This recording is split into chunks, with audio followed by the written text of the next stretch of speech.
roi des rois. Acclame très fort pour Jésus.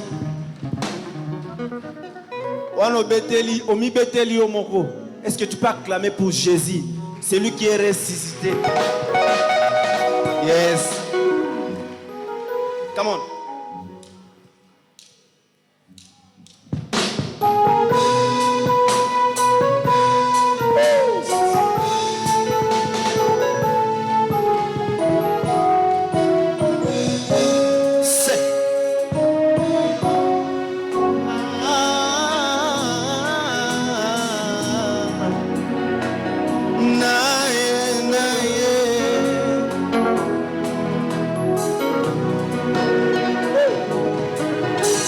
Motema na ngai tondi na bolingwa mobali alandanga na nkunda naleli mobimba nange présente ba bilembwa bolamu Yesu na memi nalele kimia koma moninga nanga ata misolo ezomonana te o na Congo nazelaki na assiste na lapidation zoka krite mort yelelele.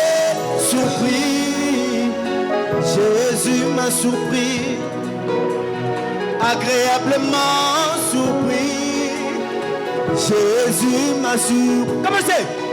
Hazaboli motema nangae, alongoli soni nanga, yemba nangae.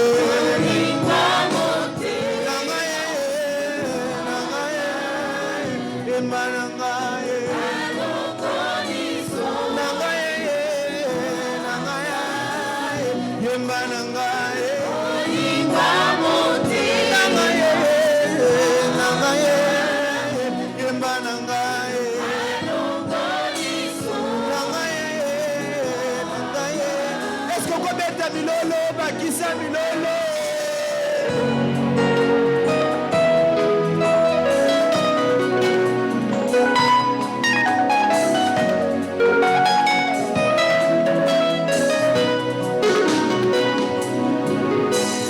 Donne-moi une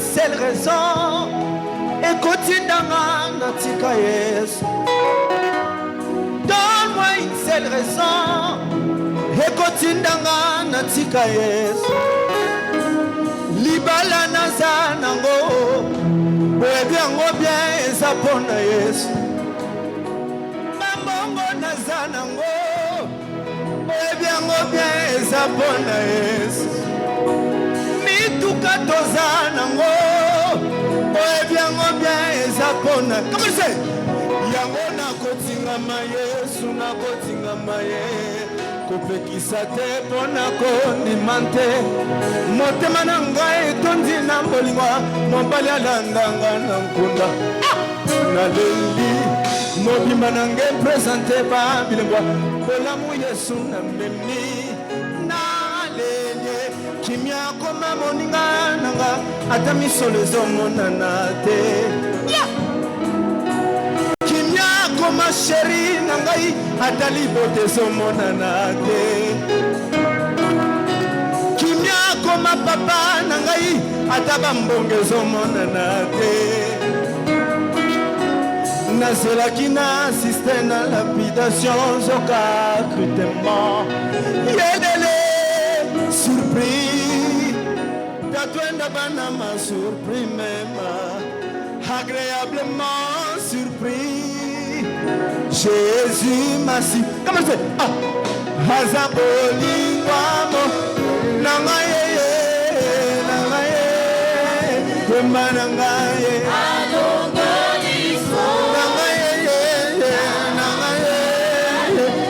nangaye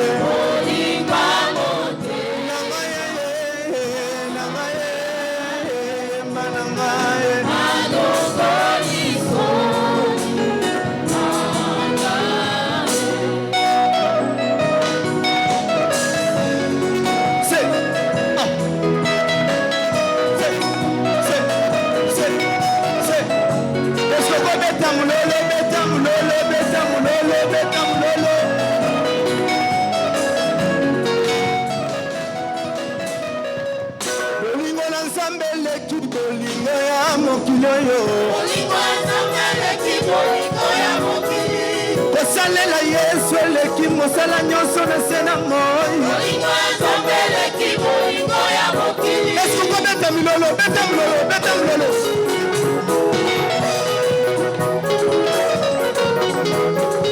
kobinela Yesu eleki mosala nyonso na se na moi koyembela Yesu eleki mosala nyonso na se na moi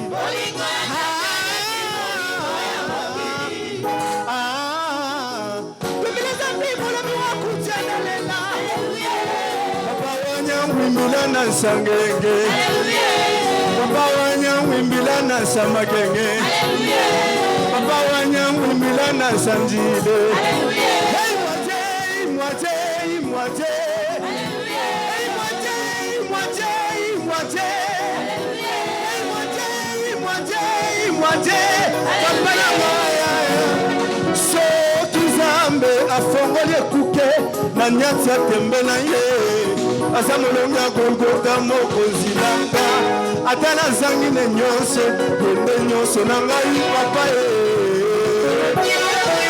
sasa wina esokometamo seka seka kitizana sekitisa kitisa linganda kitizana sekitisa kitisa linganda kitizana sekitisa sasa kumela kufu esko kometa mulolo mulolo mulolo mulolo se ala kitizana sekitisa kitisa linganda kitizana sekitisa kitizana sekitisa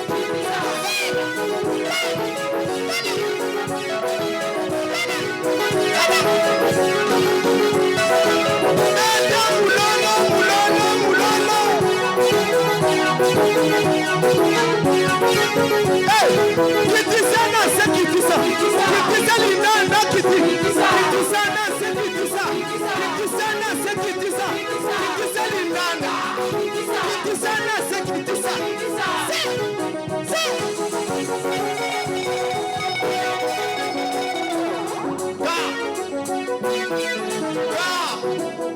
Yes, zambi wanye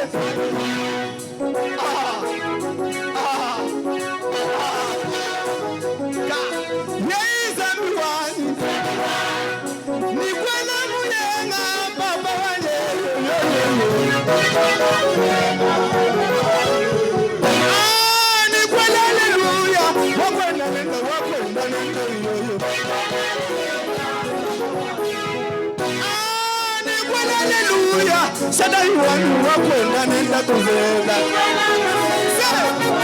wapinda elema wanye elema wanye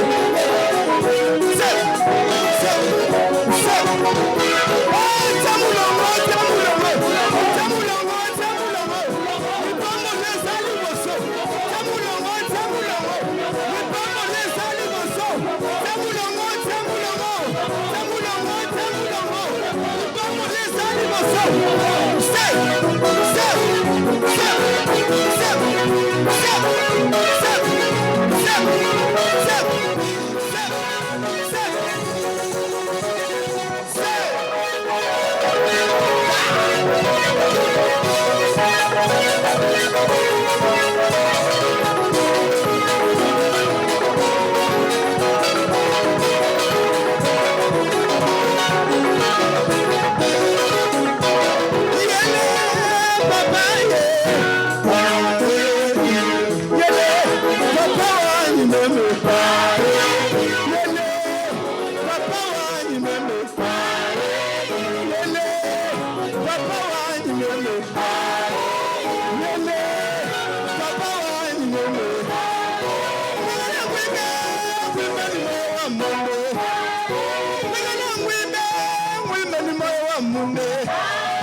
Kuzula ni moyo wa munde kuzula ni moyo wa munde Sena Sena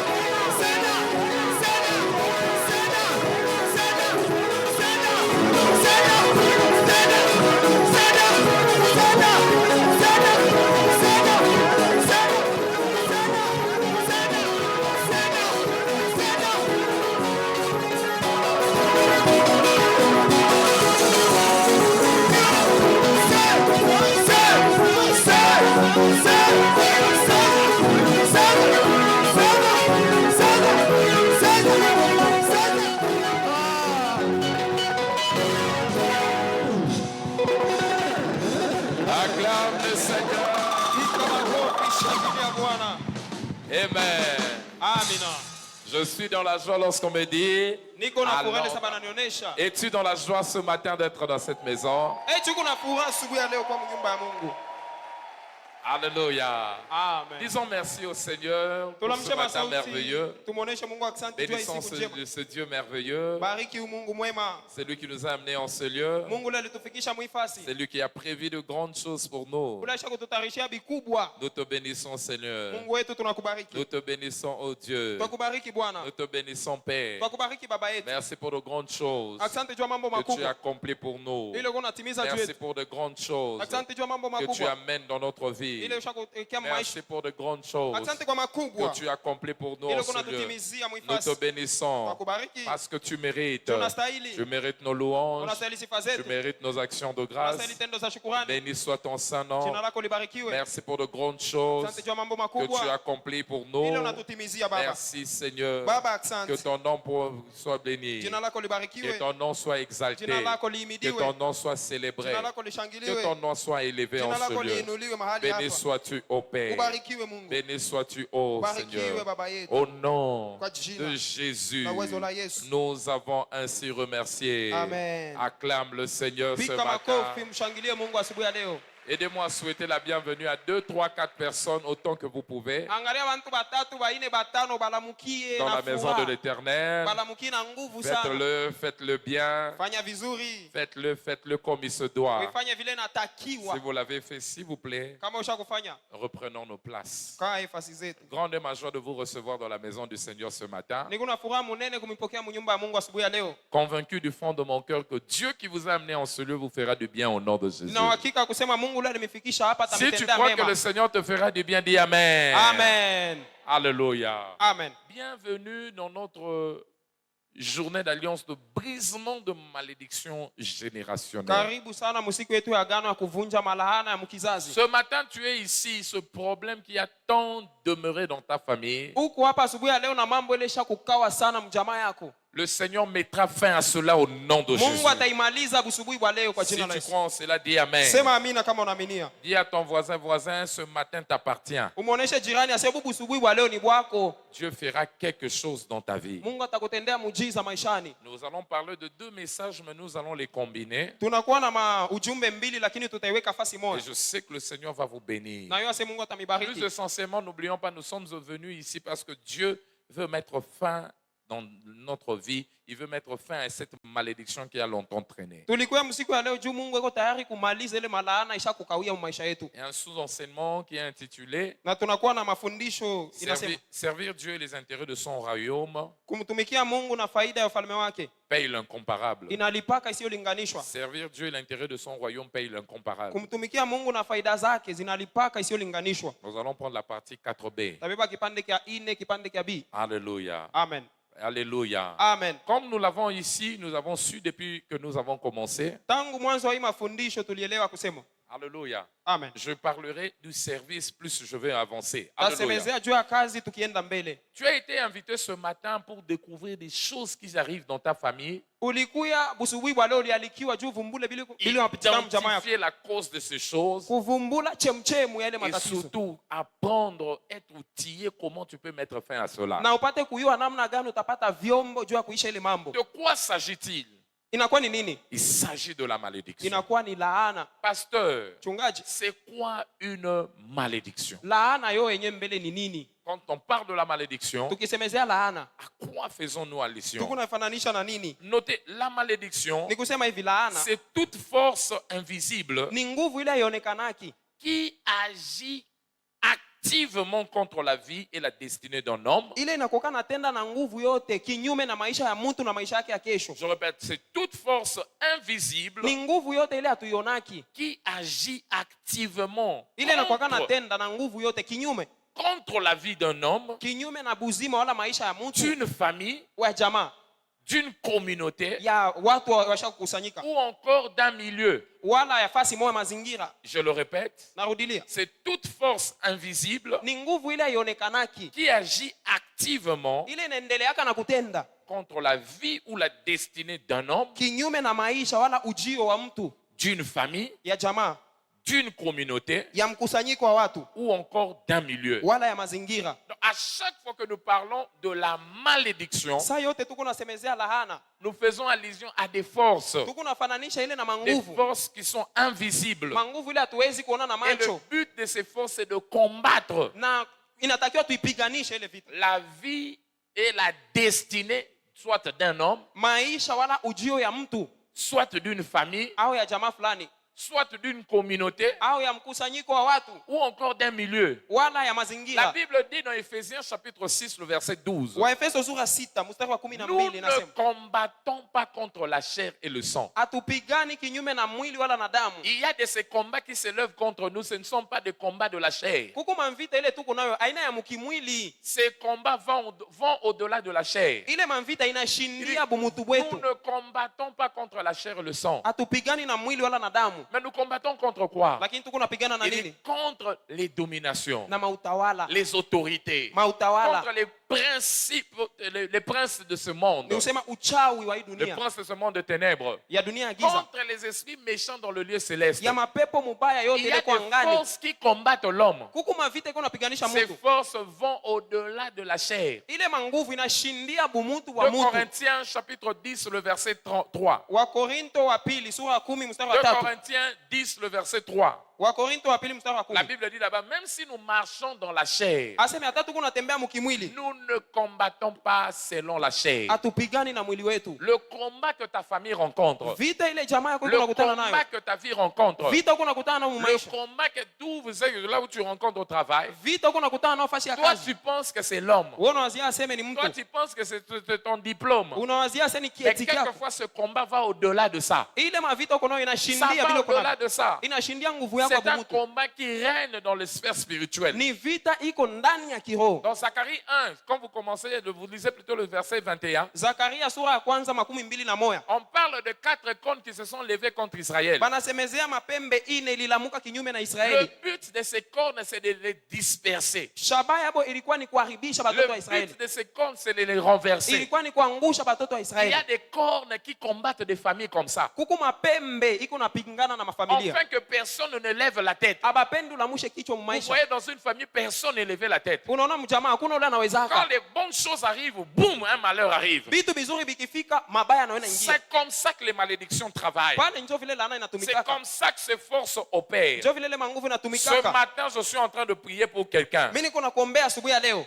Que toute force-là qui travaille contre votre famille, nguvu iko natumika kinyume na jamaa yako, aujourd'hui, vous allez renverser asubuhi ya cela. leo utaiangusha Ces forces seront ile renversées. nguvu, itaangushwa Et c'est là au nom de kwa Jésus. jina la Yesu Kristo. Alléluia. Amen. C'est quoi encore une malédiction, pasteur? Laana ni nini tena C'est mchungaji? toute force invisible Ni nguvu yote haionekanaki, causant le malheur. ile inakuwa kana chokoza ole. Force invisible Nguvu yote hatuonaki, causant le malheur. lakini iko nachokoza bibaya, Causant le iko malheur. nachokoza hole. C'est une force qu'on ne sait pas voir. Nguvu ile hautaona na Mais macho le yako. but de cette force est d'apporter le malheur. Shabani kukuletea paka ole mu Le maisha. but de cette force est de causer un malheur. Shabani kukuletea bibaya. Comme je l'ai dit, Sasa vile nilisema, ça peut attaquer un homme. inaweza kuwa kushambulia La mtu. malédiction peut être contre une famille. Laana inaweza kushambulia jamaa. La malédiction peut être dans une communauté. Laana inaweza kushambulia hata Vous mkusanyiko wa voyez dans watu. cette communauté-là des forces de retenir cette communauté par terre. Mkusanyiko wa watu kuna kwa kinguvu kimoja kiko nabaweka paka Ou chini. ça peut même attaquer un milieu. Inaweza kushambulia hata mazingira. Souvenez-vous de Jéricho. Kumbuka Yeriko. Quand on parle de Jéricho, Wakisemezea Yeriko, on parle qu'il y avait un malheur qui avait atteint cette ville-là. banasema kuku ole ilifikaka mule mugini. On dit tout était bien dans cette ville. 2 Rois chapitre 2, le verset 19. Wafalme wa pili sura ya pili mstari wa 19. Ici, c'est bien.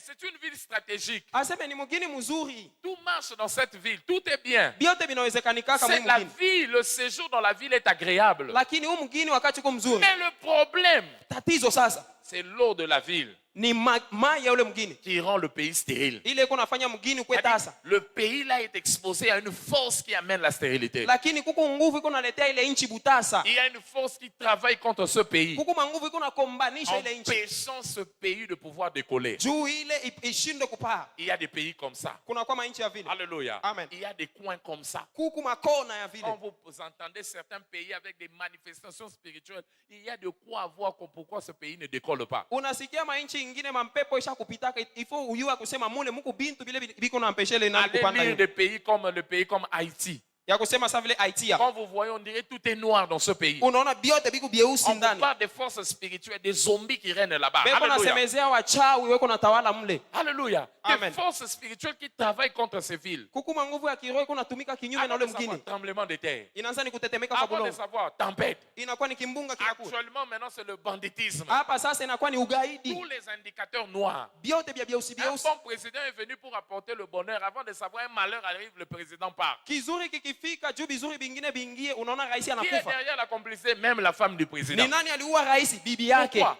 Une corne s'élève qui veut empêcher à ce que la tête puisse se lever. Kuku pembe moja isa kusimama na inazuia kichwa kipate kusimama. Tout ce qui renverse ta famille, Kyote kiko naangusha jamaa yako. qui te renverse dans la vie, Kiko na kuangusha qui maisha. t'empêche de lever la vie, la tête. Kiko na kuzuia kulamusha kichwa. Ce matin, Asubuhi ya leo Dieu va renverser cela. Mungu akiangushe Et c'est là au nom de kwa Jésus. jina la Yesu. Je voudrais dire à quelqu'un en ce Mimi lieu, napenda nikuonesha asubuhi ya leo. les malédictions sont réelles. Malaana iko hako. Les malédictions sont réelles, Malaana ni ya vya kweli. quoiqu'elles soient invisibles. Hata vile hatuionaki. Les malédictions sont réelles, Malaana inaikalaka hako. quoiqu'elles sont invisibles. Hata vile hatuionaki na macho Les yetu. malédictions sont réelles, Malaana ni ya ukweli. quoiqu'elles soient invisibles. Hata vile hatuionaki na macho Ce n'est yetu. pas dit parce que tu ne vois pas ça que cela n'est pas une réalité. Haina ase vile uonaki laana na macho njoo ikalake Si eko. c'est une réalité, Iko hako. c'est une réalité. Iko hako. Elle travaille réellement. Inakuwa Tu natumika. ne peux ne pas voir ça. Unaweza kuona wala ushinde C'est kuona. une force qui est en train de Ni travailler. nguvu iko natumika. Les malédictions sont semblables au vent. Malaana inafananishwa na upepo. On ne peut pas voir le vent, mais on ne peut pas nier les effets du vent. Hauwezi kuona upepo lakini utasikia Le upepo. vent est invisible, Inakuwa haionekani mais on ne peut pas nier les effets du vent. lakini matokeo yake De la utaisikia. même manière avec la malédiction. Njoo namna mwana On laana. ne peut pas voir ça, Hauwezi kuona laana na mais on macho ne peut pas nier ses effets. lakini hauwezi Du kukataa reste, matokeo yake.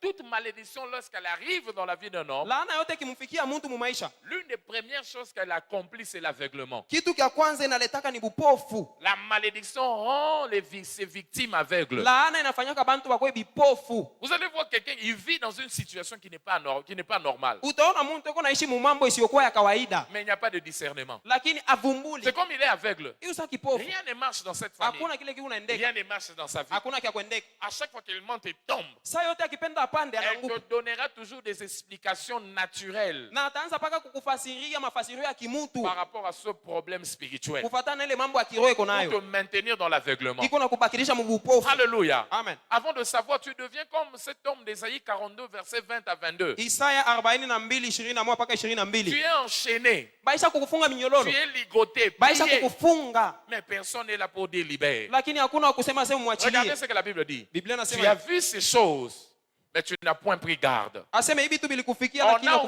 hakuvumbuli. les oreilles, mais on n'a point entendu. Ulifunguliwa masikio lakini hakusikia. L'Éternel a voulu pour le bonheur d'Israël Mungu alipenda juu ya mema ya Israeli. publier une loi, révéler des choses. Révéler des choses. Kumivumbulisha vitu. Mais le grand problème, c'est quoi? Lakini tatizo ni À nini? ces personnes-là, Kwa wale watu ils sont pillés, baisha ils kuibiwa. sont dépouillés, ils sont Banaporewa. tous enchaînés. Bote Ils banafungiwa vivent dans minyololo. des cavernes, Banakuwa naishi mtu manyumba hata plongés chini ya dans bulongo. des cachots. Baisha kufungiwa Et gerezani. là, dans les difficultés, ils sont personne n'est là pour les délivrer. Na mu matatizo yabo abana na msaidizi. Dépouillés, mais personne ne peut crier restitution. Banaporewa na hakuna ule wa kusema sema Ils mbarudishie. entendent, ils voient des choses, mais ils ne voient pas. Ben, Ils entendent, mais ils ne comprennent rien. Beko nasikia vitu lakini Ça, c'est habaelewi. comme ça que la malédiction travaille. Sio vile laana Ce inatumika. matin, au nom de Kwa Jésus, jina la Yesu asubuhi ya leo. je prie pour toi. Mimi nakuombea. S'il n'y avait personne pour crier libération, Kama kukuwa kukusaidia le wewe. mandat de la libération où tu te retrouves maintenant Kazi ya ukombolevu ndani ukwamo. assurera la liberté de ta famille au nom de Itafanya Jésus. uachiliwe kwa jina la Si Yesu. tu commences cela, dis Amen. Amen. Dis encore Amen. Amen. Comme je l'ai dit, c'est une réalité. Mimi nasema hivi ni vya La kweli. malédiction est reconnue par ses manifestations. Laana inaonekanikaka mu matokeo yake. On reconnaît la malédiction par ses manifestations. Utatambua laana ni mu maalama yake. On ne sait pas les voir comme ça, Hautaiona na macho, mais on sait les lire lakini à utaisoma partir de leurs manifestations. kufuatana na vitu biko Quelles natokea. sont les manifestations ou les signes d'une Manjia malédiction? manjia wala maalama ya malaana. Comment reconnaître que là, et ça c'est une malédiction? Utatambua namna gani ya kusema hii niko amo ni laana? Il y a des indicateurs de la malédiction. Kuna kwa bionesho vya laana. Premier indicateur que je voudrais donner en ce lieu, premier indicateur, Kionesho kia kwanza kile mitamipa asubuhi ya leo. le succès écourté. Kavumu kwa wakati mfupi. Succès écourté. Kavumu kwa wakati mfupi. Si je dirais encore succès avorté et écourté. Unaweza lakini kwa wakati kiloko tu na Ça kavumu veut dire, kanaisha. là où la malédiction règne, Pale laana inakuwaka. dans certains milieux, il y a ce qu'on appelle des succès écourtés. Mumafasi ingine ni kavumu tu kwa wakati kiloko. Tu commences quelque chose. Unaanza kitu fulani. Soit tu ne manges pas le fruit de cela, Au matunda ile kazi yako ou uikuli. carrément cette chose s'arrête en cours de route. Au kile kitu kinasimamia mbalabala. Un bon projet que tout le monde est appelé et que tout le monde apprécie. Mpango ule unaanza kila mtu Avant anafurahikia. de savoir, boum, ça s'arrête en cours Kabla de leo route. unashimamisha ule mpango wako. Yo nyonso bandeke suka kesika moko. Wewe ukianza mambo uishaki. Alléluia. Comme un monsieur me racontait son histoire. Hiyo sasa vile ndugu mmoja alikuwa Il anifasiria dit, hadithi yake. pasteur, Chungaji, regarde, en parlant, c'était par rapport au culte comme ça, il est venu me voir. ilikuwa ni kufuatana na mambo moja hivi njoo alikuwa Il kuniona. dit, ça c'est l'indicateur de ma vie Aseme hiki ni kionesho kwa maisha et yangu. même de mon père. Hata baba yangu. Mon père, nous, Baba- on a connu quoi? Baba yangu na yeye alionaka Papa va imani. avoir un travail. Alikuwa na kazi. Après un long moment de chômage, Kisha wakati mrefu wa kukosa kazi. dès qu'il a le travail, Ile sasa unapata kazi. 3-4 mois, Miezi 3 4 vous kisha. commencez à respirer. Mnaanza Vous kupumzika. achetez télévision, Mnaanza kuuza vous runinga. achetez quelques meubles, quelques biens de valeur. Mnauza ko bintu ya Après, munyumba. bam, le travail s'arrête. Wakati kifupi tu hivi Et kazi quand inaisha. ça s'arrête comme ça, Na kazi ikiisha. ça va prendre une Nikusema- année, 2 ans. Kutabeba tena miaka 2 wala 3 juu baba apate kazi. souffrance, vous vendez tout ce que vous avez. Muile mateso yenu munaujisha biote vile muliuza. Quand tout fini, Munapora biote munauzisha. un petit souffle arrive encore. Kapepo tu kaloko. Un autre travail Kazi ingine. de 3-5 mois. Ya miezi 3 wala À 5. peine vous vous reconstituez, Kisha wakati kiloko munajipanga tena. un chômage qui amène à la pauvreté de 2 ans. Kukosa kazi kwa miaka 2 Il dit, tena. sans le savoir, moi aussi je suis en train de les vivre. Bila kuelewa mimi na mimi mtoto niko naona Je paka bila babangu pensais que aliona. c'était des phénomènes normaux. Niliona sasa vile ni mambo ya kawaida. En lisant ces indicateurs, j'ai dit non, non, non, non. Ça, ce Lakini n'est pas normal. mkuangalia mzuri nikasema haina Non. kawaida. Il avait un très bon travail. Alikuwa na kazi Ce mzuri. travail lui a permis de se marier. Ile kazi kamruhusu aoe. Avant de savoir, Kabla ya leo. il a eu ce travail en 2012. Alipata ile kazi mwaka 2012. 2014, le travail a pris fin. Kisha miaka 2 kazi inaisha. De 2014 à 2018, Mwaka 2014 na mpaka tout 18. était compliqué, Mambo ilikuwa ni magumu kabisa. difficile à vivre. Hakukuwa namna ya kuishi. Gloire à Dieu. Tukufu kwa Mungu. Quand tes yeux sont ouverts, Ile saa mbinguni c'est en ce ilifunguliwa. moment que tu peux mettre fin à ça. Njoo pale unaweza kumaliza ile mambo. Cette malédiction a été brisée. Ile laana ilivunjiwa. Aujourd'hui, stabilité dans sa carrière. Leo anaketishwa mkazi yake. J'annonce à quelqu'un, Mimi nakutangazia sasa toute wewe. forme de succès écourté, Kavumu kote kwa wakati mfupi. projet avorté, Mpango ule wa ce kuvunjika. matin, Asubuhi ya leo. cette malédiction sera brisée au nom Ile de Jésus. laana iharibishwe. Un autre indicateur de cela, Kionesho kingine kia quand laana. je dis succès écourté, projet, comme je l'ai dit, il y a des gens qui ne finissent pas les études. Kuku bantu bala baishaki masomo, anaanza masomo anaishia nao Et il y mbalabala. a des gens de la famille, tout le monde, personne n'a eu le diplôme. Kuku bengine majamaa hakuna ule alifika hata mu Quand 6e. ils arrivent en 6e, Bakifika pa mu 6e. soit c'est la maladie, Hao ni magonjwa. un problème de finance, Hao ni mambo ya une makuta. situation va arriver Kimambo tu kimoja kinaingia. afin de puiser ce projet. Juu ya kunyonya C'est makuta ce que yote. j'appelle deuxième indicateur, une limitation. Kitu kia pili mimi naita mpaka. Une limitation. Mpaka. Toute malédiction, il y a des malédictions qui amènent la limitation comme preuve. Kuku malaana inaletaka mipaka mu maisha ya batu. Limité dans les enfants. Unasimamishwa mwali ya watoto. Limité dans le statut social. Unasimamishwa mu maisha kwa Il y a kutumika. des gens, personne dans la famille n'a touché $1000. Kuku bengine babambaka $1000 Celui qui majamaa avait ya. touché $997. Ule aligusaka wa kwanza aligusaka ni Avant de 997. savoir, un voleur est venu à ramener la vie par terre. Yetu mukuibamba mwishi anakuya na récupérer Liseke yote. moko etelemaka po ebambaka kaka bino. Kuku misumari mwana nashimamaka jua kumipika pa kumiangusha. Limitation.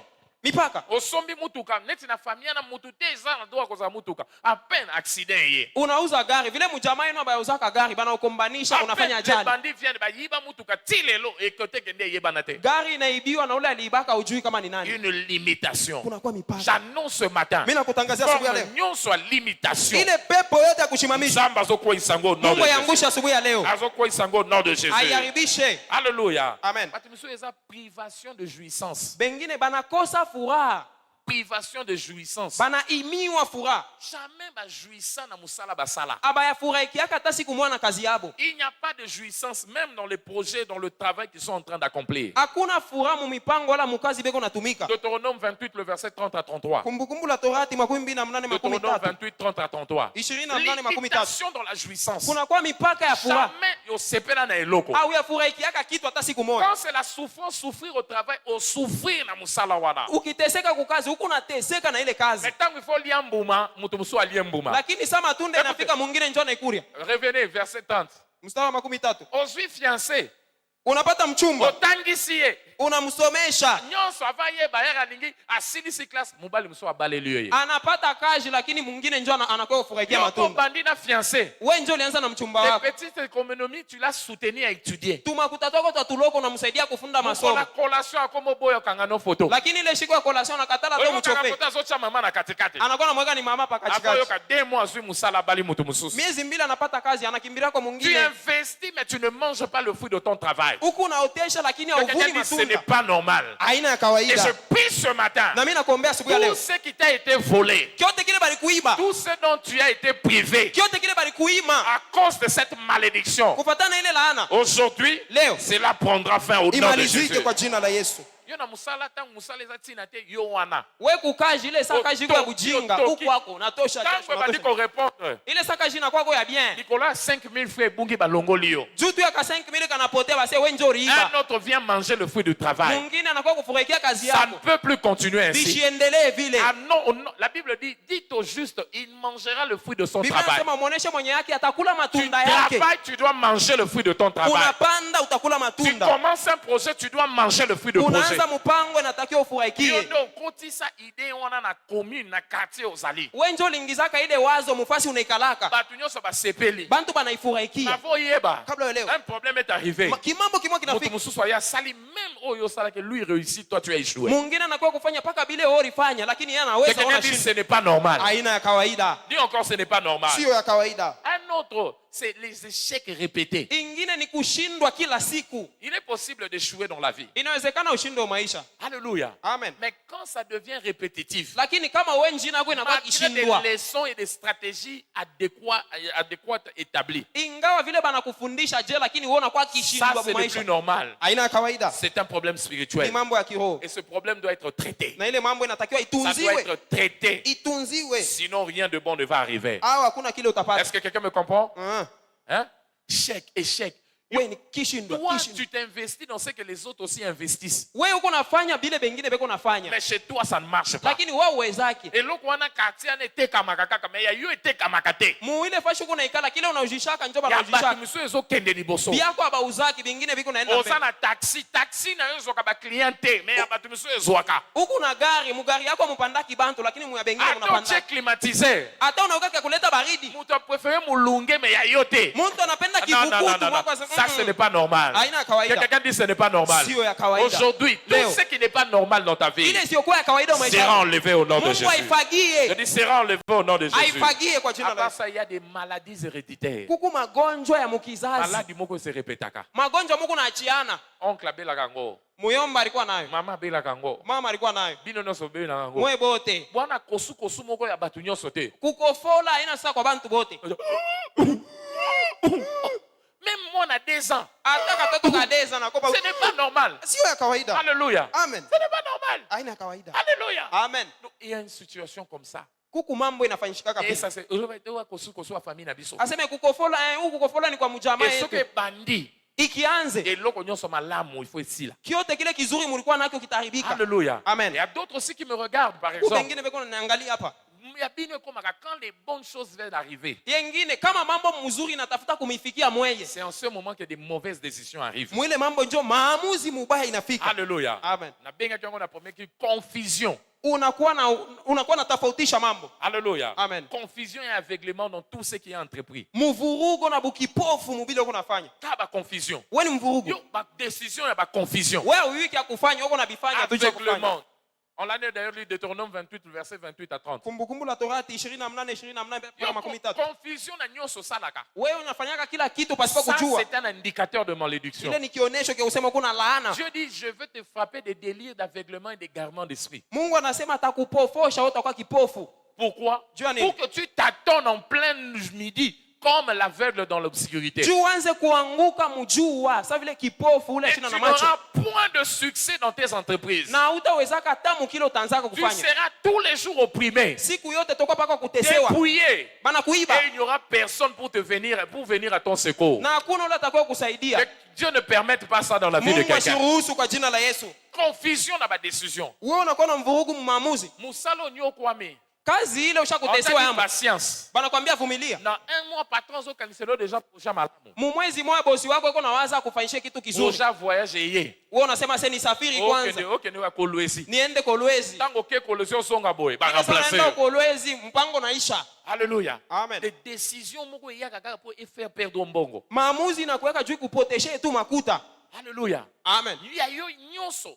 Nyonso. Il y a bien tango lingo ya eloko moko fo ya kaka pour dérouter. Weye biote bizuri bikitafuta kufikia unabeba kinjia kibaya kinakupotesha na ile mabaraka. Égarement d'esprit. Unakuwa napotea Et mkiroho. tu mènes une vie de tâtonnement. Unakuwa naishi maisha Cela mbaya. ne sera plus ton partage. Ishikwe gawanyo lako. Si tu commences cela, dis Amen. Amen. Dis Amen. Amen. Mais ici aussi, il y a pas ces indicateurs. Na kuacha mbele hivi tunatoka kusema hapa. Je voudrais déjà te dire ici Napenda nikuonesha tena hivi. que tu sois auteur Ukuwe chanzo ou victime de la malédiction, wala mwazirika wa ile laana. cette dernière a toujours une cause à sa base. Ile laana inakuwaka paka na chanzo wala chemchemu. Que tu en sois auteur ou victime, Ikuwe wewe ndio ulichokozaka wala bali kuchokozeaka. la malédiction a toujours une cause à sa base. Ile laana inakuwa paka na chanzo kumsingi. Ça veut dire quoi? Maana yake Que nini? toi, tu hérites de cette malédiction. Hata kama uliriti laana uko Ou nayo encore cette malédiction soit provoquée par toi. wala we moya ndio ulichokoza, Que tu le veuilles ou pas. utake Toute usitake, malédiction que nous voyons ile laana tuko naona a une source, iko na chanzo, a une cause, iko na chemchemu, a une base. iko na msingi. Proverbe 22,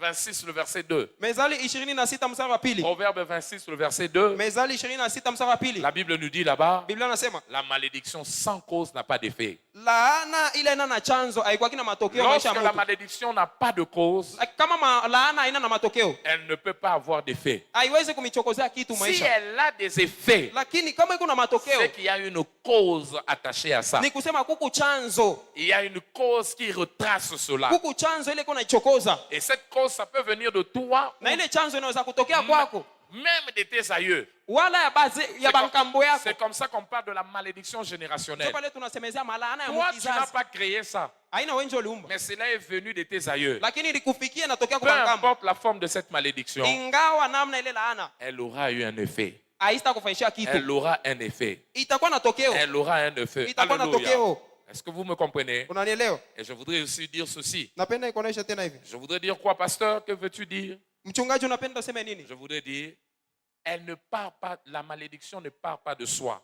Laana aiendaki yo peke, À moins qu'une force invisible supérieure entre en jeu. kama hakuna nguvu ya kuya kuyangusha. Elle ne part pas de soi, Laana aiendaki yo à yenyewe, moins qu'une force invisible supérieure entre en jeu. kama hakuna nguvu ya kuishindia ile inakuwa kuyangusha. Elle ne part pas en soi. Haista riendea yo Elle ne yenyewe, part pas plutôt de soi, haista enda yo à peke, moins qu'une force invisible supérieure kama hakuna nguvu ya kuishindia yo nguvu entre en jeu. ingie na yanza Entre en kutenda, jeu. iingie kutenda, Entre en jeu. ianze Souvenez-vous, kutenda. l'oppression que les enfants d'Israël étaient en train de subir. Mateso ile batoto wa Israeli balitesewa. Dans Exode 3, le verset 18. Kutoka sura ya 3 mstari wa 18. Exode 3, le verset 18. Kutoka 3:18 yake. La Bible dit ceci. Biblia inasema, Il dit, je reconnais, ase mimi natambua Pharaon ne va pas t'écouter. Firauni hasta kusikia, Il ne te permettra pas de partir. hasta kuacha wende. Alléluia. Amen. Si tu vas lui dire, Ukienda il kumuonesha, ne va pas, si vous descendez, vous allez le voir. ukishuka utaelewa. Il ne te laissera pas. Farao hasta kuacha Le verset wende. 19. Il ne va pas te laisser, à moins qu'une, verset 19, à moins qu'une main puissante entre à l'œuvre. Aseme paka pale mkono wa uwezo utaingia mtendo. À moins qu'une main puissante vienne, commence à agir. Paka mkono wa uwezo uingie mtendo.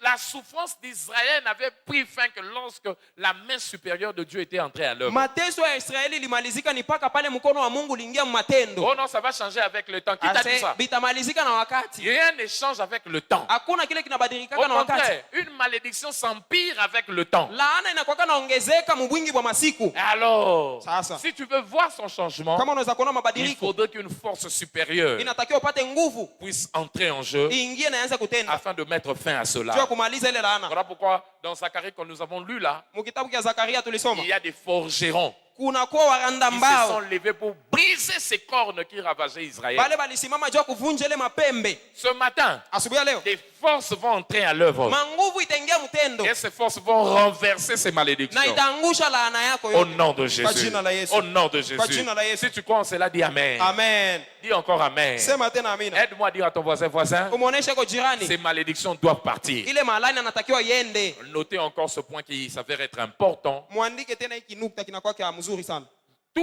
Toute malédiction héritée, Laana yote ile uliriti, toute malédiction héritée de ses aïeux, laana yote ile ulipata kutokea kubankambo yako la bazee, lorsqu'elle n'est pas vaincue, elle sera transférée aux descendants. kama wao iangushi utaachia na batoto yako.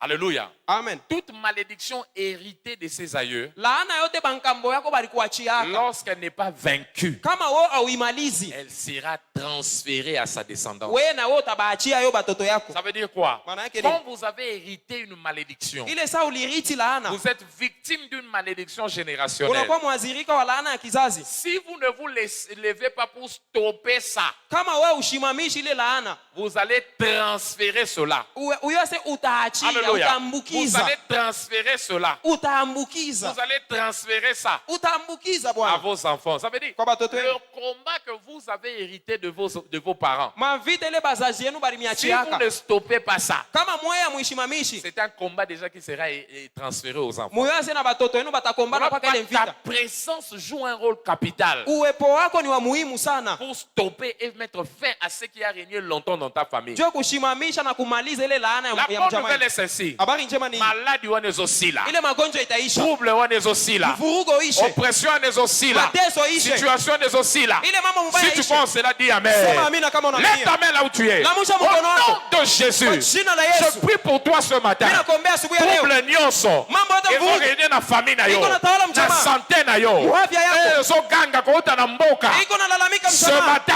asubuhi ya leo tu mettras fin à cela au nom de Jésus. utaimaliza kwa jina la Si tu Yesu. crois en cela, dis Amen. Amen. Dis encore Sema tena Amen. amina. Alors, notons cela. Asa tuandike hivyo. Il existe plusieurs sources de la malédiction. Kuna kuwaka machemuchemu ya mingi sana ya laana. Il existe plusieurs sources de la malédiction. Kuna kwa chemuchemu nyingi za laana. Il existe plusieurs sources de la malédiction. Kuna kwa chemuchemu mingi sana ya laana. Donc, ce n'est pas une seule source. Haina chemuchemu La moja tu. malédiction peut provenir de plusieurs sources. Laana inatokeaka mu manjia ya mingi sana. Pas seulement d'une seule source. Haina tu munjia moja. Alléluia. Amen. Elle peut provenir Inaweza kutokea de Dieu. kwa Mungu, Elle peut provenir inaweza kutokea du diable. kwa shetani, Elle peut provenir inaweza kutokea de l'homme. kwa muntu yeye moja. Alléluia. Amen. La malédiction, comme je l'ai dit, Laana vile nasema peut provenir inaweza kutokea de Dieu. kwa Mungu, Elle peut provenir inaweza kutokea du diable. kwa shetani, Elle peut provenir inaweza kutokea de l'homme kwa lui-même. muntu yeye peke.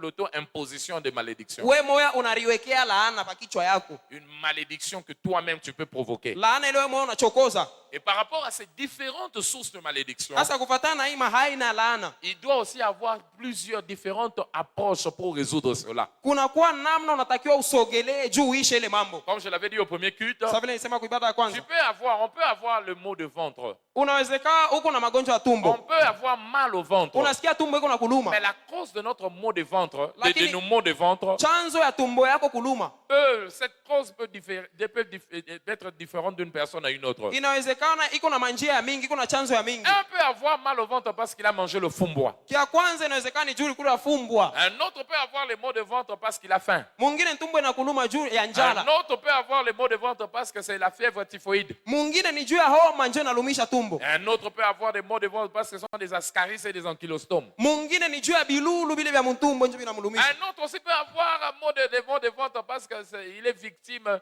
de quoi? Des amibes. Mwingine ni juu yako na vinyo mtumbo. Et si vous voulez traiter ces maux de ventre, Na kama unapenda umalize ile vous kuluma kwa n'allez tumbo, pas les traiter de la même manière. aina zote tumikisha dawa moya. Lorsque quelqu'un a mal au ventre parce qu'il a faim, Kama usha kusikia tumbo inaluma juu ya vous njala, n'allez pas lui donner un médicament parce que vous allez le tuer. hautompatia dawa juu utamuua. Sa réponse, c'est la nourriture. Inatakiwa mpe bukari. Celui qui a un problème d'ascaris, Ule iko na mambo ya bilulu, donnez-lui des vermox. umpatie Mais Vermox. celui qui a un problème d'amibe, Na ule mwenye iko na même maamibi si vous lui mtumbo, donnez des vermox, ça ne va pas marcher. ukimpatia Vermox Il faut itaendeka. chercher le combattant. Tafuta vitu ya ukombanisha ile Alléluia. mambo. C'est lui aussi qui a la fièvre typhoïde. Na ule sasa usikia homa, Là, c'est autre chose. Alléluia. ile ni kitu Donc, vous voyez, kingine. à chaque cause, kwa kila chanzo nécessite un remède spécifique. kuna kuwaka dawa ya kipekee. Toi aussi, la cause de ta malédiction Wewe na wewe chanzo ya laana peut yako être différente de ton voisin. inawezekana inaachana na jirani Peut wako, être différente de ton voisin. inaachana na ya jirani. Mais avant de parler des causes et des remèdes, Kabla tusemezee chanzo na dawa, déjà ici, je voudrais le dire. hapa mimi napenda niseme La nouvelle naissance kuzaliwa upya est l'un des meilleurs remèdes contre toute forme de malédiction. ni dawa moja mzuri tena ya muhimu juu ya kuangusha laana. Naître de nouveau. Kuzaliwa upya, Quand tu donnes ta vie à Jésus, ile sasa unamupa Yesu maisha tu yako, entres dans un règne où la malédiction n'a plus d'effet. unafikia mufashi mule laana Tu itumikaki, entres dans un règne où la malédiction est appelée à être stoppée. unaingia mumugini mule laana itumikaki na simamishwaka. Donner sa vie à Jésus Kumpa Yesu maisha yako te place dans un environnement spirituel où la malédiction ne peut plus avoir l'influence sur toi. itakuweka mu mazingira moya kiroho mule laana itakuwa na uwezo juu yako. Tu peux vivre dans un environnement maudit. Unaweza kuishi mufashi isha Tu peux kulainiwaka, vivre, te retrouver dans une famille où il y a la malédiction. unaingia mujamaa isha kulainiwaka, Mais dedans, toi, ton cas est différent. lakini wewe unaachana na bengine En mule ndani. Jésus, c'est comme te retrouver dans un véhicule climatisé. Kukuwa ndani ya Yesu iko sawa vile kuwa mugari mule muko kibaridi. Il peut faire chaud. Inawezekana uko nasikia kivukutu 31 degrés à Lubumbashi. inapanda kabisa, Tout le monde sent la chaleur. bantu bote kivukutu Mais kuvula si mangu, tu te retrouves dans un véhicule lakini kama unajikuta mugari qui est climatisé, ile iko naingisha kwa la kampepo, réalité que tu vis dans le même environnement, cette réalité est différente des autres. mambo ile uko naona inaachana na mambo ile bengine beko naona. 2 Corinthiens chapitre 5 le verset 17. Wakorinto wa pili sura ya 5:17, Celui qui est en Christ ule eko ndani ya est Kristo une nouvelle créature. ni kiumbe kipya, Les choses anciennes sont passées. vitu vya zamani vinapita, Voici, que quelqu'un dise voici. tazama Toutes choses kila kitu est renouvelée. kinakuwa jipya, Toutes choses sont devenues Kila kitu nouvelles. kinakuwa Les kipya. réalités changent en Christ. mambo inabadilikaka ndani ya Yesu. Voilà pourquoi toi qui n'as pas encore soumis ta vie à Christ, Wewe yule unampaka Yesu maisha yako, tu as une vie exposée. huku na maisha isha kuwekewa Quand tu hole, viens en Christ, huku ndani ya Kristo Jésus te place au-dessus. Yesu anakuweka juu. Selon Éphésiens chapitre 2, le verset 6. Waefeso sura ya pili mstari wa 6, Toi et Christ, vous êtes maintenant assis wewe na Kristo muisha kuikala au lieu céleste, fasi ya juu mbinguni, à la droite du Père. kumkono wa kulia wa Baba. Où c'est? Ni wapi? Éphésiens 1, le verset 22. Waefeso sura ya kwanza 22, Au-dessus de domination, yulu ya mautawala, au-dessus de principauté, yulu ya mapepo ya anga, au-dessus des malédictions. yulu ya malaana. Ce qui arrive là ne peut plus t'arriver. Vile viku nafikia Au bengine bila nom de kufikia Jésus, wewe, kwa jina la à Yesu. partir de maintenant, Kuanzia hapa sasa, toute réclamation kulombewa et kote malédiction ya malaana contre toi, juu ya wewe, tes frères, bandugu ta yako, famille, jamaa yako, cela prend fin aujourd'hui au nom de imalizike leo Jésus. kwa jina la Yesu. Quand tu entres en Christ, Ile sasa unaingia mwa Kristo, tu seras comme un homme qui est à bord d'un avion. utakuwa sa muntu leko ndani ya ndege. Quand tu es dans un avion, Kama uko ndani ya ndege, tu montes, unapaa, tu montes, unapaa, tu vas traverser les nuages. utatambuka mawingu. Les nuages qu'on regarde naturellement on regarde naturellement du haut. Mawingu hii d'en tunaangalia, bas. mawingu hii tunaangalia kashiti Cette kuchitu unaona. malédiction, ces nuages-là dans l'avion, Ile mawingu kama uko ndani ya on ndege, commencera à regarder ça du haut. utaanza Alléluia. kuiona hivi chini. Même nuage, Mawingu moya moya ces nuages n'ont pas changé. haikubadilishe, Mais c'est ton positionnement qui a changé. lakini wewe ndio Dans unabadilisha fasi. l'avion, on regarde le nuage comme ça. Kama huku yulu utaanza kuangalia Mais chini, là où on est, on regarde le nuage du lakini bas. huku chini tunaangalia yulu. Les réalités ont changé. Mambo inabadilishwa, Les réalités changent. mambo inabadilikaka. Lorsque vous entrez en Christ, Ile sasa unaingia mwa Yesu, ça veut dire ceux qui sont sur le nuage, maana yake bale banaikalaka yulu ya quand mawingu, les nuages décident de libérer la pluie, ile saa mvula inatafuta kunyesha, tout le monde commence à se mouiller. aba bachini bote Mais ceux batalobana. qui sont dans l'avion, Lakini kama huko mu avion, ils regardent ça de bas. huko naangalia mvula iko nanyesha chini, Alléluia. Du haut, là, ils regardent huko ça. naanza mvula iko Et nabapikia wale ils bantu. voient cette influence. La pluie ne monte pas pour les toucher. Mvula isitapanda kule yulu juu La babambe, pluie est sous eux. mvula iko Je me nabashukia. souviens un moment, j'avais lors d'un voyage. Anakumbuka wakati mmoja alikuwa Il anasafiri, pleuvait sérieusement. Je voyais des éclairs du haut. mvula ilikuwa Alléluia. napika, yeko mundege iko naona Vous maradi voyez? iko napika chini, Kakakakokokoko. maradi iko Toko, paka toko, napika, toko, toko. maradi iko napika. Toi, tu vois des éclairs du Wewe haut. uko naona maradi nje. Ces éclairs ne t'influencent Ile plus. maradi haisa C'est kufanya ça kitu. aussi. Njoo Quand vile. tu viens en Christ, Kama unakuwa ndani ya Kristo, tu changes de royaume. unabadilisha Tu ufalme, quittes du royaume de ténèbres unatoka mfalme wa giza vers le royaume de na lumière. unaingia mfalme wa Colossiens mwangaza. 1, le verset 13. Wakolosai sura ya Et dans le 13. royaume de lumière, Na mule ufalme wa ce qui mwangaza, affecte les autres kile kinabambaka ne bengine peut plus t'affecter. t'affecter. Hakitakubamba Au weye. nom de Kwa Jésus. jina la Yesu. Tout ce qui a rendu tes hommes, tes frères inutiles, Kyote kile kiliisha bei ya ça les a bandugu yako. affectés. Kisha Je kubagusa. prie à partir de maintenant Na kuombea que wewe. cela ne touche plus ta vie au nom de Isiguse Jésus. tena maisha yako. Que cela ne touche plus ta vie au nom de Isikuguse Jésus. tena mjina la C'est Yesu. pourquoi on cela dit Amen. Amen. Aide-moi à dire à ton voisin, Umuoneshe kwa voisin la nouvelle naissance, kuzaliwa upya c'est l'une des garanties. inakuwa ni hakikisho mzuri. C'est l'une des garanties. Ni hakikisho mzuri. C'est l'une des garanties. Ni hakikisho mzuri. Alléluia. Amen. Voilà pourquoi Ndio maana tu dois être conscient de ta vie en Christ. inatakiwa kuwe na dhamiri juu ya maisha huko nao ndani ya Kristo. Ça va t'aider dans beaucoup de choses. Itakusaidia mbia mingi. Alors, puisque nous parlons de ça, Ça la veut dire que deuxième nous chose sommes aussi, je voudrais dire, c'est très important. Kia pili ni kia muhimu sana mimi napenda C'est nikwambie. servir Dieu. Kutumikia Quand Mungu. tu te décides de servir Dieu, Ile saa unaamua kumtumikia Mungu. ce service-là Ile kazi yako fait quelque chose dans ta vie iko na kufanyisha kitu maisha. qui ne permettra pas à la malédiction de commencer à t'affecter. Kile kitaruhusu laana kukugusa. Parce que que fait le service de Dieu? Mchungaji, kazi ya Mungu inafanyika Le nini? service de Dieu te place sous la bénédiction. Kazi ya Mungu itakuweka chini ya baraka. Le service de Dieu Kazi ya Mungu te place sous la bénédiction. itakuweka chini ya Donc, quand baraka. tu commences à servir Dieu, Ile saa unaanza kutumikia tu Mungu. deviens candidat de la bénédiction. Unakuwa sasa vile unatayarishiwa Exode kubarikiwa. 23, le verset 25. Kutoka 23 Vous 25. servirez l'Éternel, Utamtumikia milele. il bénira votre vie. Atabariki maisha Et yenu. quand il bénira, Na ile saa tout tabariki. ce qui peut émaner d'une malédiction comme maladie. Kyote kile kitatokea kulaana sasa vile magonjwa. Comme quoi, verset 26. 26. Succès écourté. Kavumu kafupi. Manque de résultats comme stérilité. Kukosa matokeo ya buzazi. Succès écourté comme avortement. Kavumu kabufupi. Mort précoce. Kukufa mbele ya wakati. Ton service, là, la bénédiction que ton service t'accordera, Ile kazi baraka itakuchokozea. mettra fin à ces choses. Itamaliza ile laana. Est-ce que quelqu'un me comprend? Unanielewa? Donc, ceux qui servent l'Éternel Bale banatumikiaka Mungu. se mettent sous l'environnement de la bénédiction. Banakuwaka najiweka chini ya Et baraka. quand la bénédiction commence à régner sur ta vie, Na ile saa baraka inatawala mu maisha yako. aucun malheur ne peut t'atteindre. Hakuna hole Voilà itakubamba. pourquoi la Bible dit, Ndio Biblia inasema. dans Nombre chapitre 23, Hesabu 23. le verset 8, Mstari wa 8. il dit, Anasema. comment bénir, comment maudire? Aseme taweza je kulaani? Ailleurs on dit celui que Dieu a béni. Talaani je ule Mungu On ne alibariki? peut pas maudire celui qui vit avec la bénédiction. Hawezi kulaani ule kuna baraka. Quand Dieu ne t'a pas maudit, Kama Mungu akukulaani,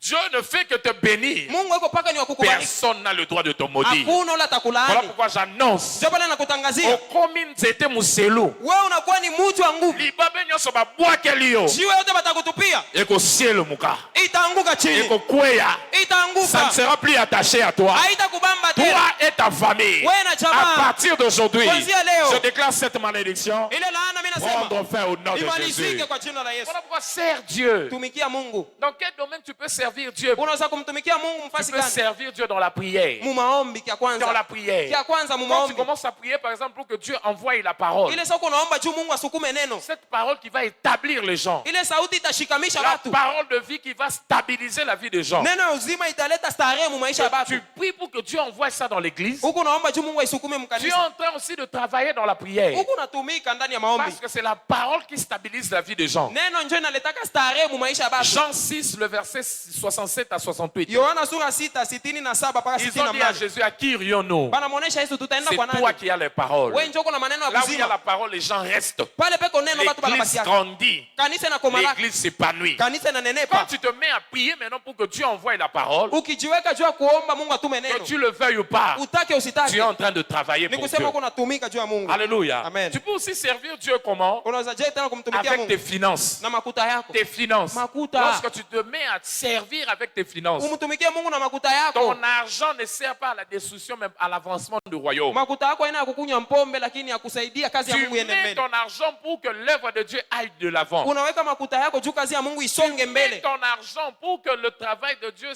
s'étende. Unaweka makuta yako juu kazi ya Mungu inenepe. Tu peux servir Dieu avec tes finances. Unaweza kumtumikia Mungu na Par makuta. exemple, dans la construction de la maison de Dieu. Kujenga kanisa wala Nous nyumba ya sommes en Mungu. pleine construction. Tuko najenga. Ton argent aussi peut servir à cette Makuta yako na wewe construction. inaweza kusaidia Et ce majengo. service-là peut t'apporter des Na bénédictions. ile kazi itakubariki. David Daudi a servi avec ses finances. alitumikia Mungu na makuta yake. 1 Chronique 29, le verset 3. Mambo ya siku ya kwanza Il dit, à 29 mstari cause wa de 3. l'amour que j'ai pour Dieu, Aseme juu ya hii mapendo niko nayo juu ya je Mungu. donne ce que j'ai. Natoa kile niko nako.